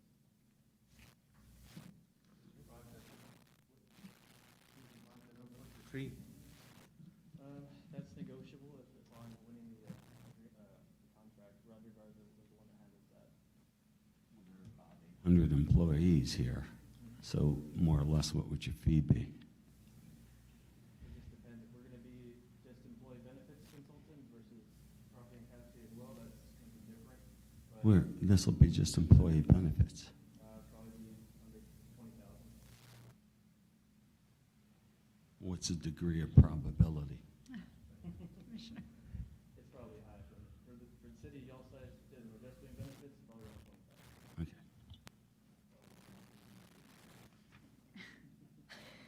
And so you're not affiliated with any insurance company that's in your information that you have here. So you don't serve as a broker, you don't sell insurance, you strictly do consulting work and that's all? Have somebody, it's a delay there. You have somebody who's securities licensed? In our office? Yes. Yes, we do. And will they be selling any products to Harlingen City employees?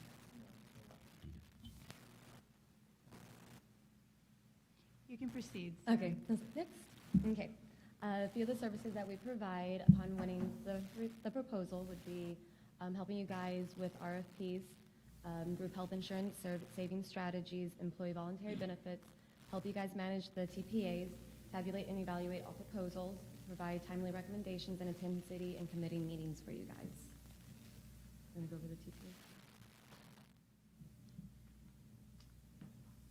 Yeah, so we'll also help, with the RFP process as far as managing the third-party administrators. If you go, I believe, I did a little research. I think the city is fully insured. They're not really self-funded yet, which that would probably be the way to go. I know COVID has really put claims up on the fully insured. All UHC, Blue Cross, and everyone's escalating claims just to try to make money back. So I know renewals have been terrible for the last 2 years. But we manage the third-party administrators. We make sure that we're the referee in the game. We make sure they're not, they're processing things correctly, make sure they're not overcharging on the claims, and then also tabulate and evaluate all the proposals. Not only do we evaluate, or if we go self-funded, we evaluate stop loss proposal, evaluate the third-party administrator. We also evaluate the PBM, which is the pharmacy benefit manager. That's the most important one out of the three, because whenever you're fully insured, you'll have all that bundled together, and there's no transparency. They're reporting the flu and United Healthcare, it's all going to be all together. There's no checks and balances.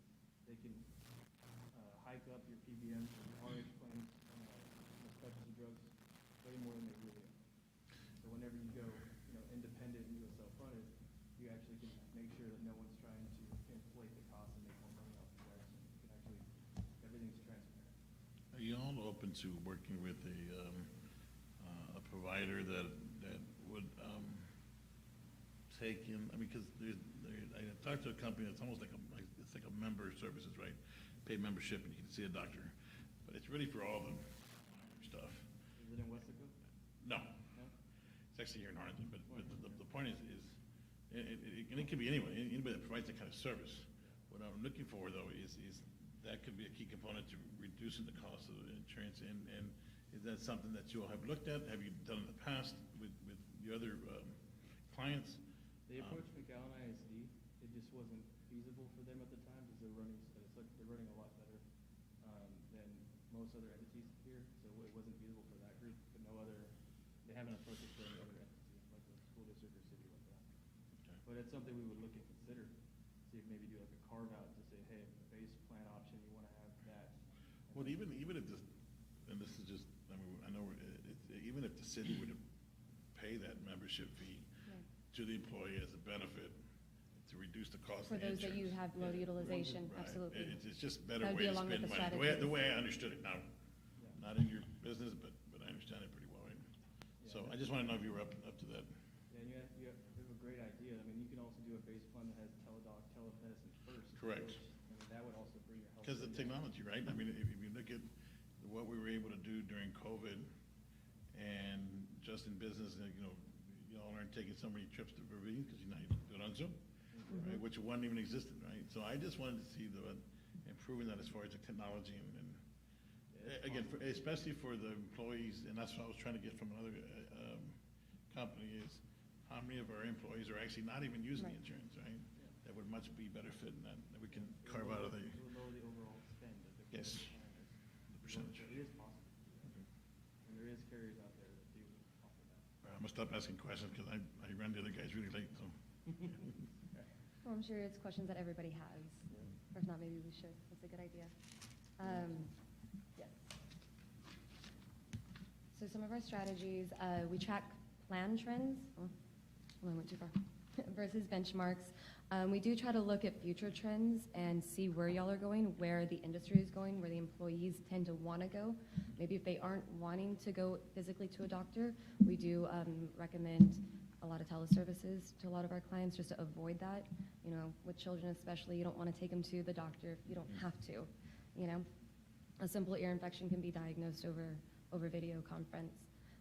We identify plan exposures, audit plan performance and behavior, quarterly and annual plan reviews, and then we also implement a 3-year strategy plan to meet the future needs of the city as well, and not just the city, but the employees also. And this is more like quarterly reviewing with the city, its staff, administration, whoever is involved in the process of, your prognosis reports, your RX specialty drug costs, your premium versus claims, just to review and make sure everything's going like to the plan. Just so we're on the same page and there's no hiccups, y'all are more involved in it.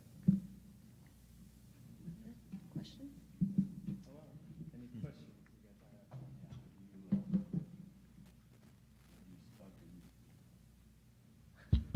Have you spoken to any city commissioners by phone or in person previous to this meeting? No, sir. Okay.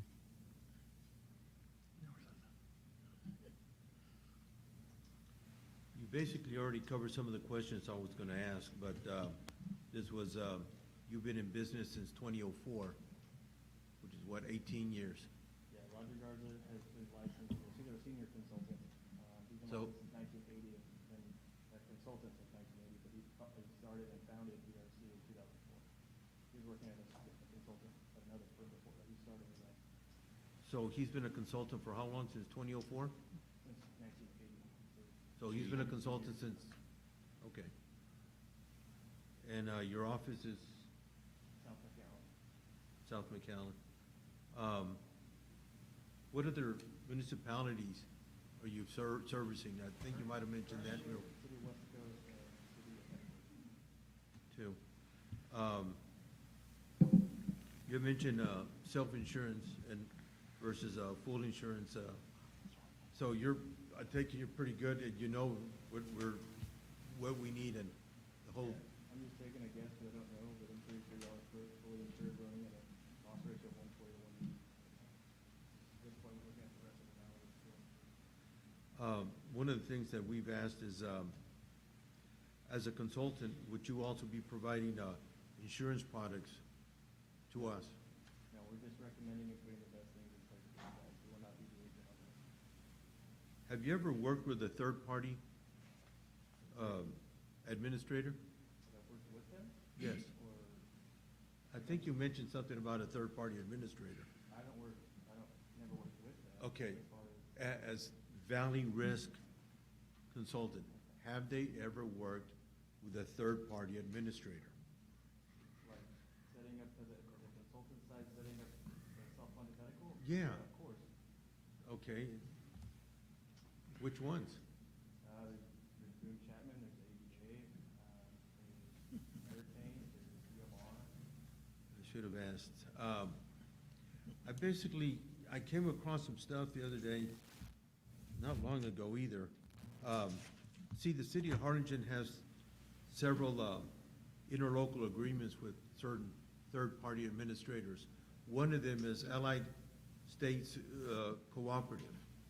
Are you familiar with them at all? Roger's mentioned it before. Okay. I worked with him personally with Roger. So what's the hierarchy? I know you were talking about Roger, but where do you stand? I'm a partner in the firm. He's a senior consultant.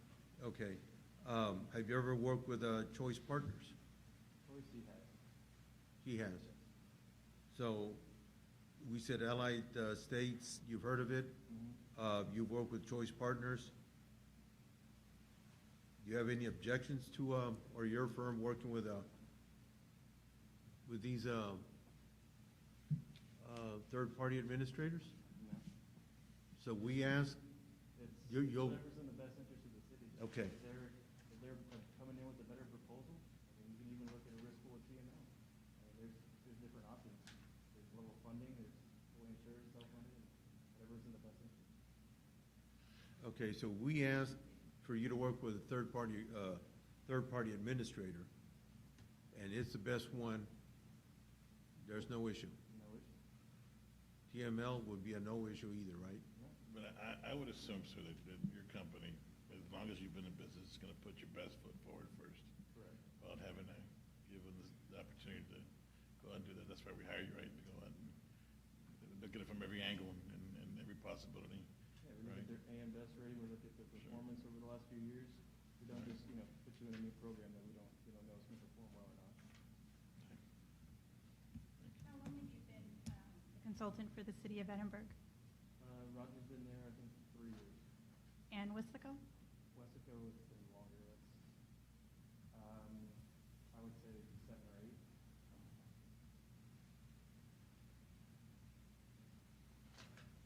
And who would be our contact? For those 2 locations?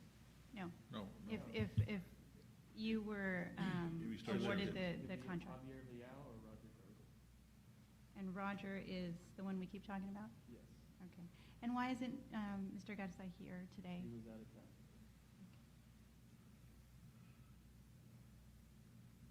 Not that y'all aren't great. I'm No. just- Somebody called a special meeting. I understand that. I Could've been just a regular wanna- meeting. But see, And we have there's others. always people to step in to help you guys if needed. Great. We actually have a City of Wesco meeting going on right now, but 2 of our other employees are too. Fantastic. They have a whole local team available to you. And correct me if I'm wrong, you're the only consulting firm in the Rio Grande Valley. It's independent, yes.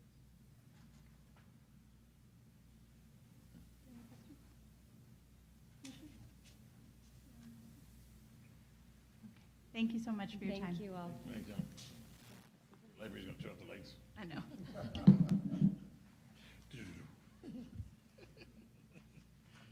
And do that little flashlight thing.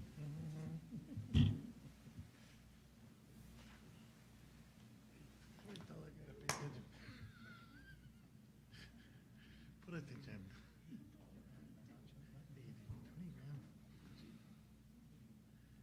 I like that. What is it? Well, 20 grand.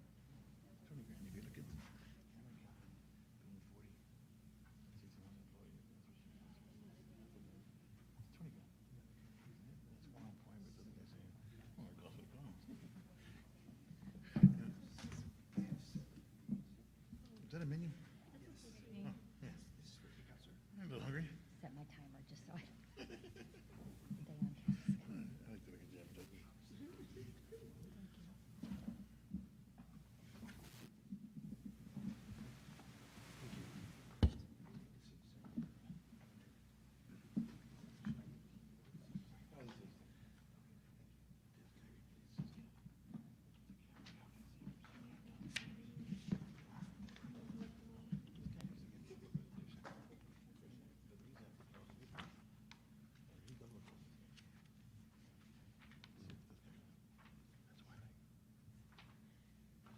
Ready?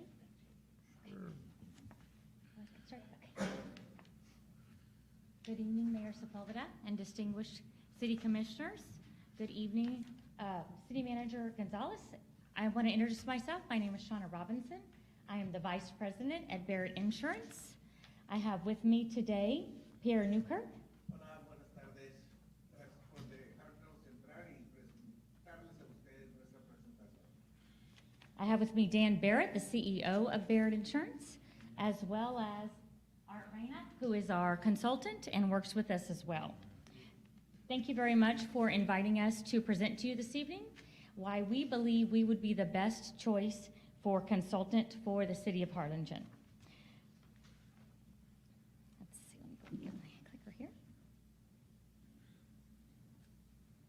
Just want to give you a quick introduction about longevity and how long both agencies have been around. Pierre and I have been working together for about 5 years, and we partner with several different clients throughout the state, and we're very excited to be here today as a team. Barrett Insurance has been around for 64 years. Robert Barrett, who happens to be Dan's father, started it in 1958, which we believe proves longevity. We've seen over 500,000 employees in the 64 years that we've been in existence and represent over 60 national firms right now. And have crossed over public property and casualty, as well as Dan had a bond pen for many years, and we also represent insurance as well. Pierre has been in existence for over 30 years. He also brings the retirement plan side, so he is able to oversee all retirement plans to include the 403Bs, the 457s, also carries a health and HMO, General Lines Property and Casualty License, Series 6 and Series 63. Here's just a quick snapshot of a few of our team members. We don't have everybody present, but it's always nice to put a name to a face, particularly when you're actually calling and visiting with employees from a certain entity. And there's Pierre as well, and he has an entire team that stands behind him as well. Newkirk and Barrett have a different experience. As you can see here, these are some of our current clients. We have many more. We have a variety of municipalities, school districts, as well as privates. We listed most of our municipalities and districts just to show you how integrated we are with different entities, not only throughout the state, but we have a nice representation as well here in the Valley. We have a local presence and have for many years. I was the consultant for Edinburgh ISD. Pierre is currently there as well. Currently, Hidalgo ISD is one of our clients, Hidalgo County, City of Lafayette, and you can see many others there as well. We actually share Bexar County with McGriff that you saw first, as well as about 6 others across the state of Texas as well. We believe that national firms partner with Newkirk and Barrett gives you the one-stop shop. So us representing the broker side as well as McGriff, we're representing the consultant side, means you only have to make a 1 phone call, and then we're going to be able to answer any questions that you may have. We represent ourselves as a consultant as well at Edinburgh ISD. We are currently the consultant, but also have the capability to do the broker pieces as well. We believe we can exceed our expectations. The differences that we bring are going to be all of the planning, the analytics, compliance and legislation. We have lawyers that are on our team as well, technology and the HR support, communications and marketing that we're going to get into in just a second, where we extensively go above and beyond in Spanish and English to make sure that every employee understands their benefits, which we believe is critical and hasn't happened most of the time with many of our clients. Employee education is where we really spend a lot of our time, as well as all the enrollment solutions. So where have we been innovated? What are we doing that's different? We really use strategic, comprehensive, full-service packaging to do our benefits to guarantee we drive down cost, not just for the medical, which we know is the most important and the biggest piece of your spend. I tell employees all the time, your paycheck is the #1 thing that you receive from your employer, and then your benefits are your second, because it's the second expense for everybody, not only the city, but also for the employee as well. We really do a deep dive in the pharmaceutical analysis. So what we do is make sure that you're not spending money on drugs that should have been in the formulary that aren't, or maybe could come off the formula for various different reasons. There are many, many narrowed networks that are out there now where you directly network and do a direct contract with the Valley Baptist, which we started in 2017 here in the Valley, as well as one that we have with Doctors Hospital currently. Wellness initiatives are critical. So what we want to do is help people understand how to maintain their health, help hold them accountable for their own health, And we have many ways of doing that so that they don't drive up the healthcare costs, considering that you all are self-insured. Value-based pricing, data analytics we feel like is very important. So every month we're going through the analytics, looking at the drugs that fell out of the formulary plan and what do we need to do to try to reprice those. How do we ship drugs directly to employees' houses so we increase their compliance? Can they afford the drugs that they need so that they don't end up in the ICU and end up being another visit and an extra claim? My background is I was a pharmaceutical rep.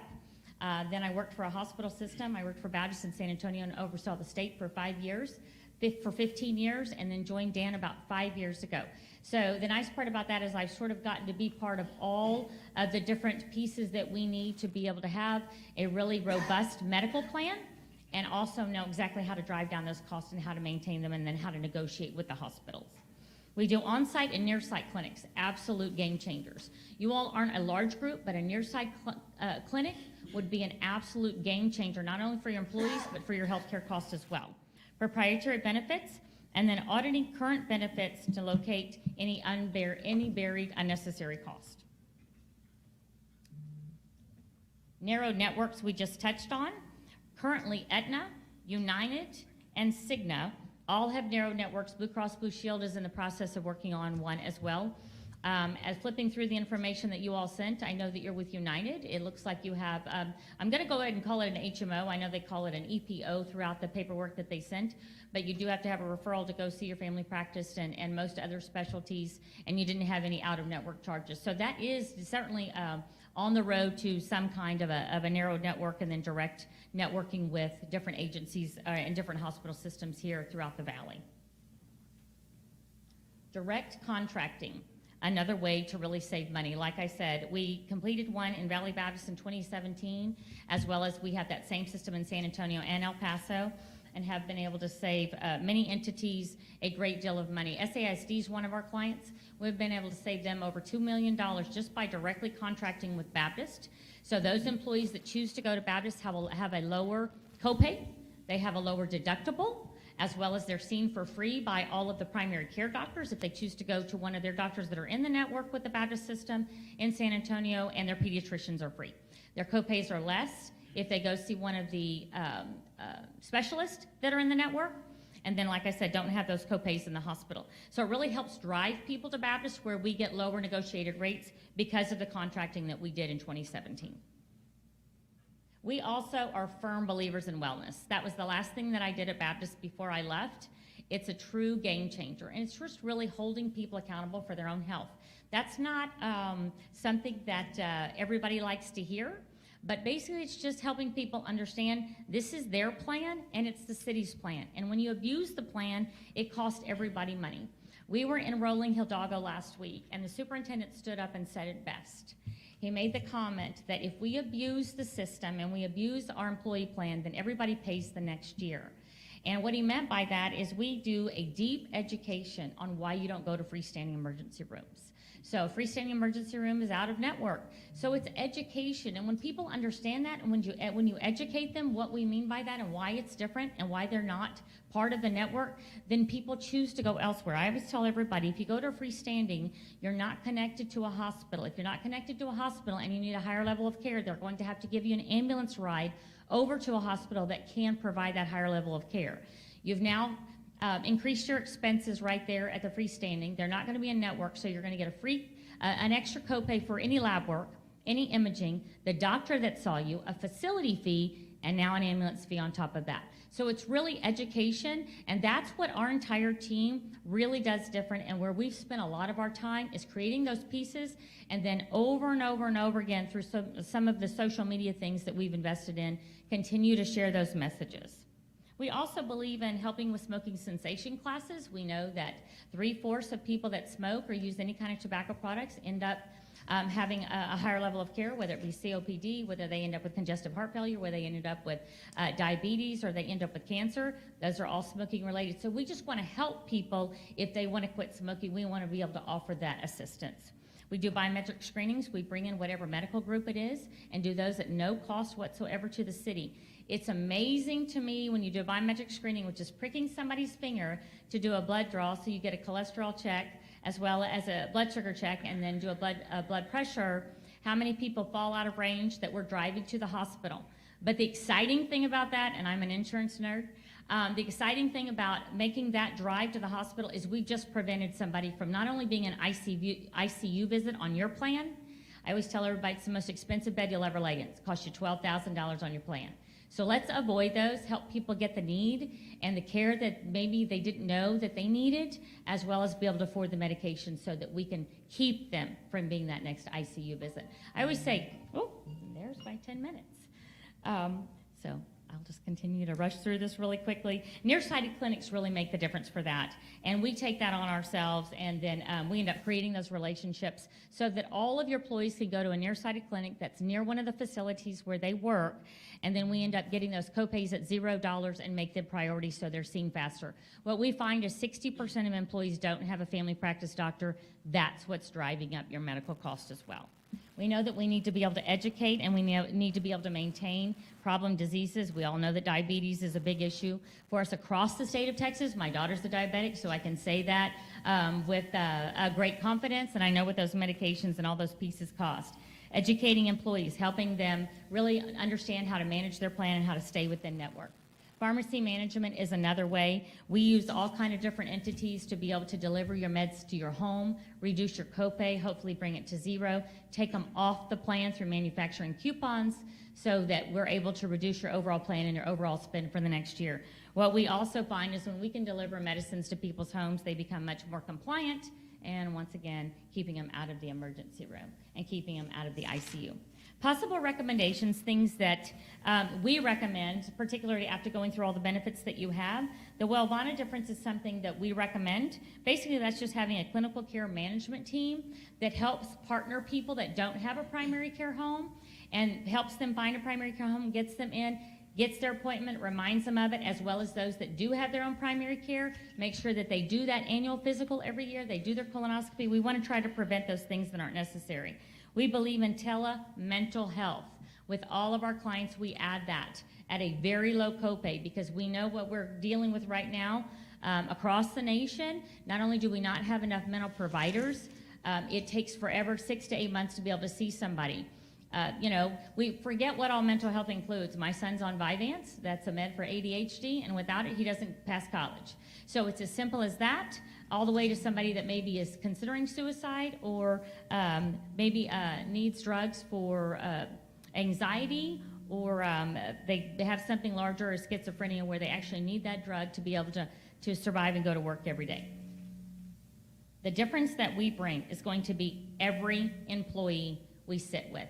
No one is left out, to include your maintenance workers all the way to administration. We believe in proprietary products that are going to lower that deductible, particularly for people that choose the HDHP plan. There's carrier accountability, so we want to manage that and take you all out of the mix. If somebody's not paying on time, if somebody's filed a claim and your employee hasn't received their reimbursement, then we take that on. We have excellent references for over 64 years, and we also provide innovative benefits for employees. And to wrap up, what do we do to really complement what your current consultant is doing, McGriff? We have a local presence right here in the Valley. Pierre's office is located in McAllen and is about 20 minutes away. We have Spanish speakers throughout both of our agencies. We just left Hidalgo, like I said last week, and brought down a team of 11 Spanish speakers. All of our materials are done in Spanish and English, which you have in front of you. It's just a quick enrollment book for Hidalgo. We're very transparent. All of our RFPs that we do have extensive spreadsheeting that we present to you all for you all to make the final decisions. Our enrollment is free. We use a nationally recommended and recognized employee navigator enrollment system that costs the city absolutely nothing. We do enrollment books. We do an information session in English and Spanish so that they can ask questions and answers on site. We enroll on site with licensed professionals, and then we have a text and email media campaign that we can text and email every single employee and exactly maybe who hasn't enrolled, and continue to remind them when they do have the enrollment, and then send messages throughout the year. We create a near-site clinic. We have monthly on-site enrollment for new employees so that they're not left behind, as well as we do a very aggressive enrollment campaign to make sure that we're touching everybody the way that they like to receive information. And with that, I'm going to go ahead and leave time for questions and answers. Couple of questions here. Yes, sir. I'm on your website. You have Aetna, you have the Blues. I don't see United Healthcare. Do you work with them? Absolutely, yes, sir. Truon's one of our clients, one of our private clients. We just put them with United, as well as a new trucking company, Transmaritime, that is our client in Laredo. They're also with United. Okay, and then as a consultant, what would be your fees? Our fees would be Patrons, a library will be closing in 30 minutes. Library cards not being issued and updated in 15 minutes. Computer use. 25,000. Services will be turned off in 15 Okay. minutes as well. And then, do you sell any products? Sell any products or represent products that we sell? So You're not a broker on anything. We are a broker, so we can be both. So we have a license to be both, and Edinburgh ISD, we're a consultant. For Hidalgo, we're the broker. So we have the ability to do both. So do we receive commissions in some of our clients? Yes, sir, absolutely. Okay. But we don't represent, nor do we speak on behalf of any entity. We represent over 60 different carriers. Okay, thank you. You're welcome.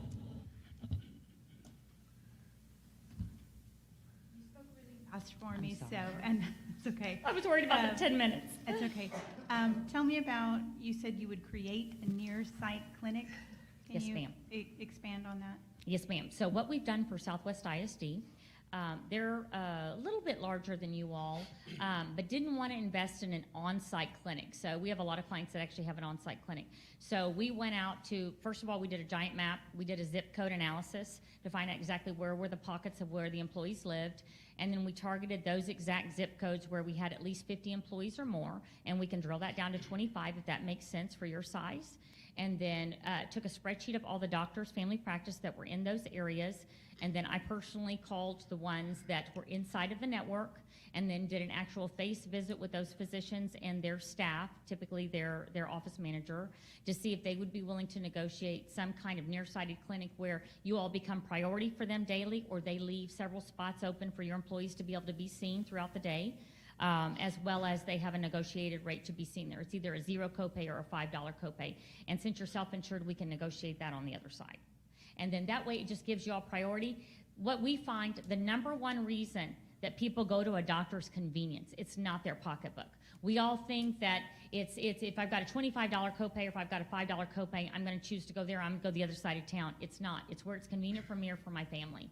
So if we make it convenient, if we create nearsighted clinics where either they live or where they work, then people will go to the doctor. The main reason you guys have high claims, and the reason that you end up being in the red, I'm not talking about the city of Harlingen, I'm talking about just typical in general, and the reason that your claims continue to go up every year, right now the average is 9% per year, is because people don't go to the doctor. If people go to the doctor and are on some kind of plan and we help them initiate having a family practice home, then they are able to get the meds that they need and hopefully stay compliant, and then we stay on top of that as well, and also do the biometric screening so that anything that they aren't compliant on, then we can recognize and help get them to a specialist.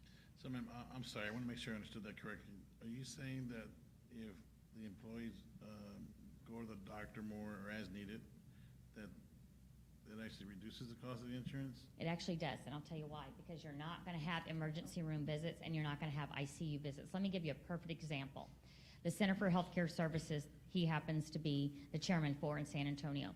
We opened up an on-site clinic, but it was on-site for one small pocket of their employees. They have 1,000 employees. So they had about 200 employees were at that location, and they were throughout the city of San Antonio. That's where they had to go for their initial visit when they started to work there. That was obviously a mental health facility, so they all had to have blood drawn. They had to have a TB test. We sent them there for their annual physical, and they had to have an annual TB test. And then any other needs they had, whether it be a flu shot, whether it be their annual screening, whether it be their well woman visit, we were able to do all of those things in that office. We saved $1.2 million with 1,000 people in 8 months because they quit using the emergency room as their family practice home. Because that, in my experience, of every insurance I've ever gone out for quote for, as far as personally, the people I dealt with said, you know, you don't want to go for, you want to go as seldom as possible. And that's probably bad. I mean, obviously it's bad advice, right? But that's just, it's totally opposite what I've ever heard, right? So remember, pharmaceutical and then hospital and insurance broker. We want everybody to have a family practice So home. I've asked the other presenters that, would you be willing to work with, there's a group in town that it's a member, it's like a member. You gotta pay a membership to become part, and then you get access to a doctor 24/7, and it is for the lighter stuff that's not real serious, right? That like you say, just get a prescription or a cough or whatever. And that's something that you can work with, or you're actually you already do that? No, we'd be happy to work with them. Absolutely. Okay.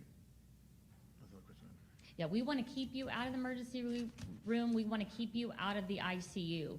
And the way to do that is by everybody visiting their family practice doctor at least one time a year. Get your annual physical. Well, women, visit for us females. You need to get your mammogram. You need to do your colonoscopy at 50. The gentlemen need to do their PSA. And this might sound odd coming from the insurance person, but we take a very different perspective.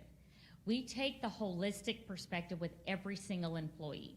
So we not only want to help you understand your benefits, we're going to sit down with you. We're going to give you that book a week ahead of time when we do an information session so you can ask all your questions to take home to your loved ones, your spouse, your significant other. Then we're going to come back and enroll you with a licensed agent, Spanish and English speaking on site, every single person. We are politely going to bird dog you until you come and enroll. And then we're going to help you throughout the year answering any questions, help you find a physician, help you create a nearsighted clinic, work with any entities where we feel like you're going to get more participation. We want to reduce your pharmaceutical costs. We want to make drugs easy. If you can't afford your insulin, then your blood sugar is going to be 700, and guess what you do? You go to the emergency room and you end up in the ICU. So we want to help prevent those things, which overall protects your plan. We also do a phenomenal job with all of the other benefits. I will tell you right now in Carrizo Springs, we just renewed all of their benefits. Pierre and I have spent umpteen hours preparing all of the spreadsheets after we did the RFP. We're saving them 26% on every single benefit. Those are direct employee dollars. That's disability, and 26% on a disability benefit for somebody means somebody got to buy it that didn't get to buy it in the past. And if they end up being disabled for some reason, they're actually going to be covered. A perfect example, not to go into my life history, my husband had 2 strokes this past week, 2 grand mal seizures Friday and Saturday, fell out of a tree which kicked it all off and has a severe concussion. So those are the kind of things that we're going to be able to assist with. We actually help people find your neurologist, find where you need to go, make sure that you have the medications that you need. If he can't afford his medication for a grand mal seizure, he's going to have another one. My daughter's a diabetic. If we can't afford the insulin, she's going to end up being over 700 in the ICU. That's neglect on my part because I need to make sure she has her insulin so she doesn't end up affecting my husband's plan. So we take a very different approach. It's very holistic. We want to make sure that we're able to manage your entire plan as well as managing your benefits at the same time. So how do you track if the employees are actually going to the doctor? We actually make calls from our office. It drives Dan crazy. So I had an entire team calling the 100 people at Hidalgo that are still on TRS that needed to make the move last week onto Humana personally. And the very first thing we said is, I wanted to make you aware that your plan is going to be changing. We'd already sent 3 postcards, English and Spanish, to make them aware. And then we said, I'm concerned about the medications you might currently be on or the physicians that you might currently be seeing. I want to look them up in our system to see if they're on the Humana panel.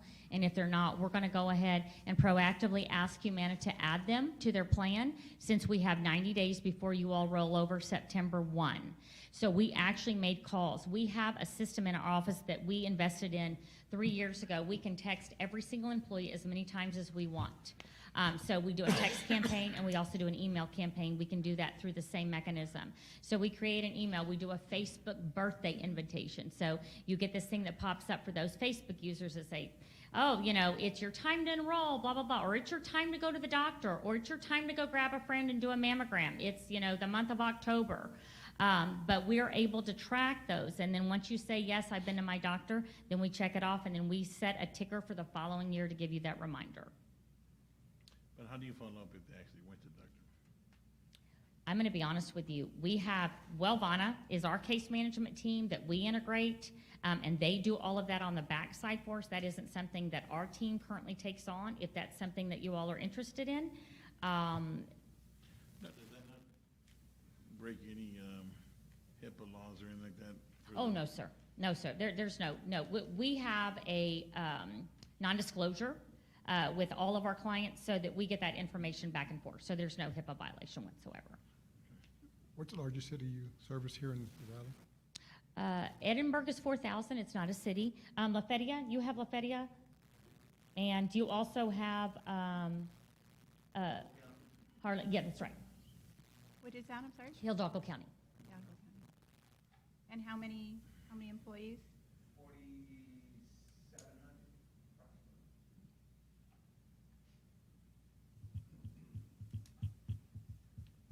Do you have any, do you work with a third-party administrator?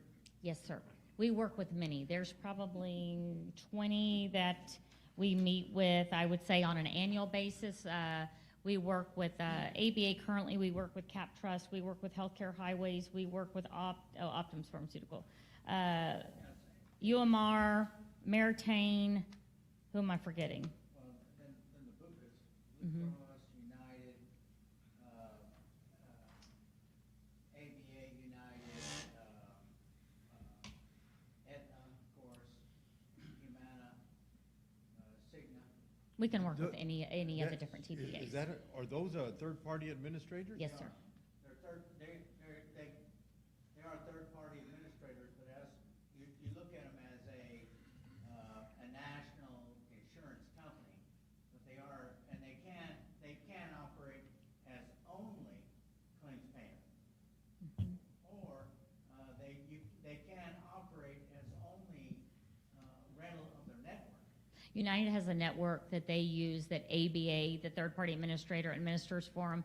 You see your card says United, but really ABA is kind of the mechanism in the back end that's running it all and paying all the claims and collecting all of the funds.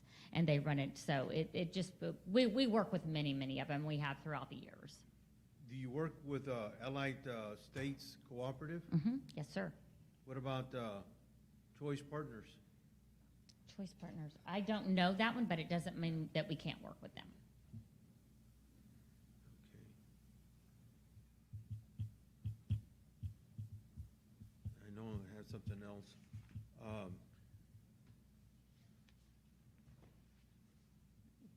For now, I think that's the main thing that I'm curious about, that third-party administrator. Obviously, you work with different insurance agents, or not agents, but Carriers? carriers. Yes, sir. We work with all the majors. We work with over 60 of them. And so, and we say 60, that includes the ancillary, disability, critical illness, accident.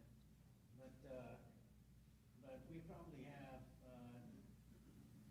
third-party administrators and national insurance companies for my health company. Over 20. Okay. And I know, Pierre, you have, I think, yeah. Earlier, and it was mentioned this before, you work with McGriff? How Yes, sir. does that work, or what, So McGriff really operates as the consultant in all of the partnerships that we have with them. San Antonio Housing Authority, Bear County, VIA, which is our bus system, Tarrant County. Who else do we have with them? The Port Authority in San Antonio. Port San Antonio. So what happens is we like to work with national brokers. Attention library patrons, the Because of their facilities and their expertise. So they have certain analytics that we have access to, but through them. And so that's why we choose McGriff. Also, McGriff is a bank. They are they're wholly owned by Truist. And so, but there's a specific reason why we choose McGriff. And that's because they're auditable all the time. And so when you say they're audible, I don't have to worry about my partner maybe not being compliant somewhere. They're always compliant because they're part of the bank. this commission chooses to ask you to work with a third-party administrator, would you have a object? No, sir. No. That's what we're going to be doing in Carrizo Springs. That's what we're recommending for them in 2 weeks when we make the final medical recommendation is a third-party administrator. May I ask which one you're looking at? That one's going to be Healthcare Highways. Okay. We consider to be independent. You know, there's what we call the nationals, and then there's a variety of independent third-party administrators that have different networks. In other words, special networks, direct contracts for particular areas. So, give you an example is McAllen is different than maybe Brownsville, and there's different networks associated with different hospitals. So we're looking for the best advantage for your employee, best cost, best service, best product for your employees. And so sometimes an independent is more advantageous than what I consider a BUCA, which is Blue Cross, United, Humana, Cigna, and Aetna. And so we look at all that. That's why we choose the third-party administrators as well. Thank you. Thank you very much. In front of you, you do have the book, just so you can kind of see Spanish and English, and then just one of our quick little postcards that was mailed out.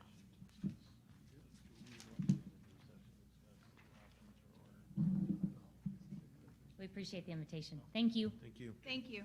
Okay.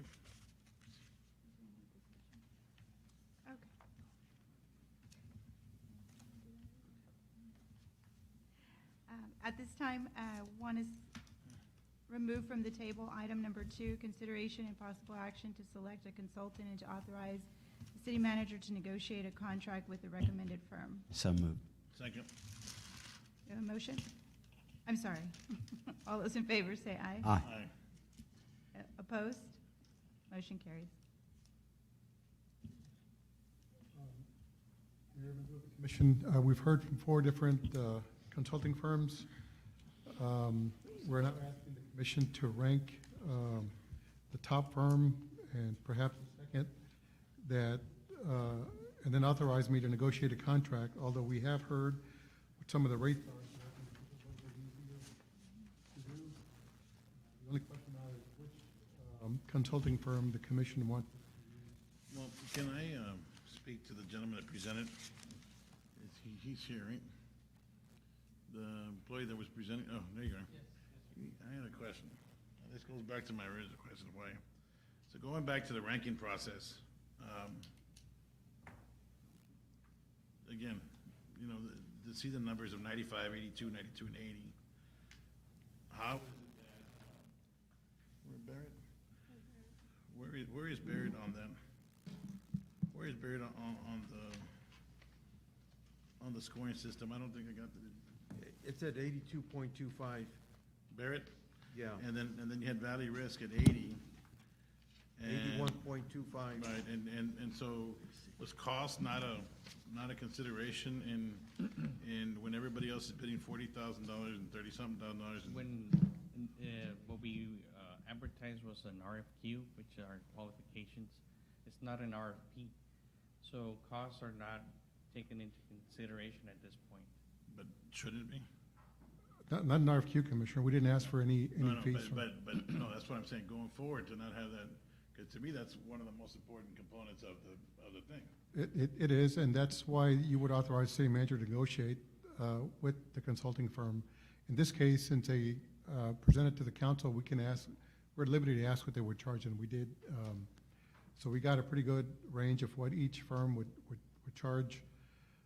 But when we got the initial proposals, I think only one company gave us their cost. So then you have McGriff as the highest at 95, but yet the new consultant that got hired to represent Cameron County has saved them over $700,000. And how is that not considered into their ranking system? Because we have no price information at this point. It's not being requested. The money that they saved was by eliminating 2 reinsurance companies. Had nothing to Right. do with No, I health get that. insurance. I get that. We don't have reinsurance. Right, I get that. But as consultants, that's their job, right, is to watch the account and make sure that they have every best possible option every time they go out for a new role. And the city or county commission chooses what they want. Understood, but again, And one thing to consider, Commissioner, is that the rankings are no longer valid that staff had because now we had the consultants present to the commission.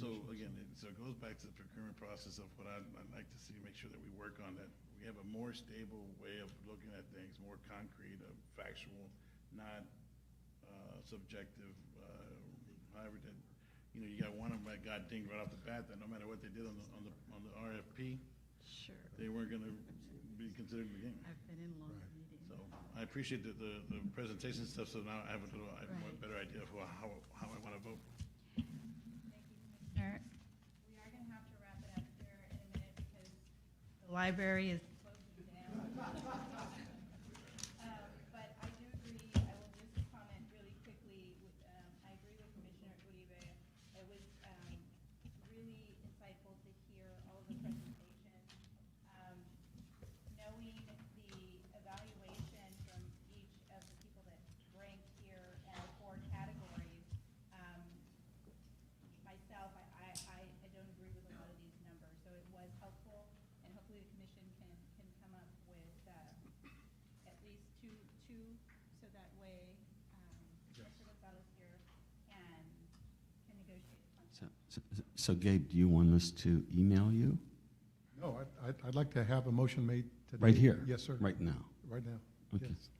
Because we actually need to get somebody on board now so we can go out and try to secure either a reduced rate for United or get somebody else altogether new. What was the percentage, let me see? So having heard that, I wanna make the motion to recommend to first negotiate with Valley Risk, which is option number 3, or presenter number 3, and if that fails, use Barrett, the 4th presenter. That's the motion.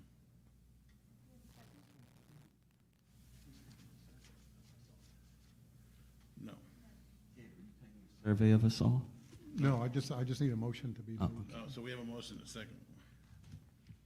All those in favor say aye. Aye. Opposed? Opposed? I have a question, Richard, before you jumped onto that, and I was trying to get in my thoughts. One of the things I've been asking is asking for a third-party administrator. That's the number 1 on my list. That's what I'm trying to figure out. Commissioner, I can amend the motion to have Gabe negotiate that with both parties. And I will add that both Valley Risk and Barrett repeatedly said that They do work on it, they right? would work with. So I think we're okay on that, Commissioner. If that's the case, I really don't have an issue, because one of the things I brought up last week was get the Valley Boys, and we're looking at 2 people out of, both out of McAllen. So if that's the case, Motion passes. I'm good with that. Now, There's already been a vote, so. You voted? Yes. No, there wasn't a second. Yeah, there was. Yes, there was. yeah, Frank seconded it. Oh, geez, I didn't hear you, Frank. And You have to put Commissioner attention. opposed, and we were just waiting on, I guess you didn't participate. We didn't No, hear you. I stayed silent here. I didn't hear Frank at all. So we're looking at Valley Risk, number 1, and then Newkirk, number 2? Correct. Then I agree. So that's 3 to 1. Motion carries. Motion carried. All right. Are we adjourned? And that concludes our meeting. Thank you very much. We're adjourned. Well. So you.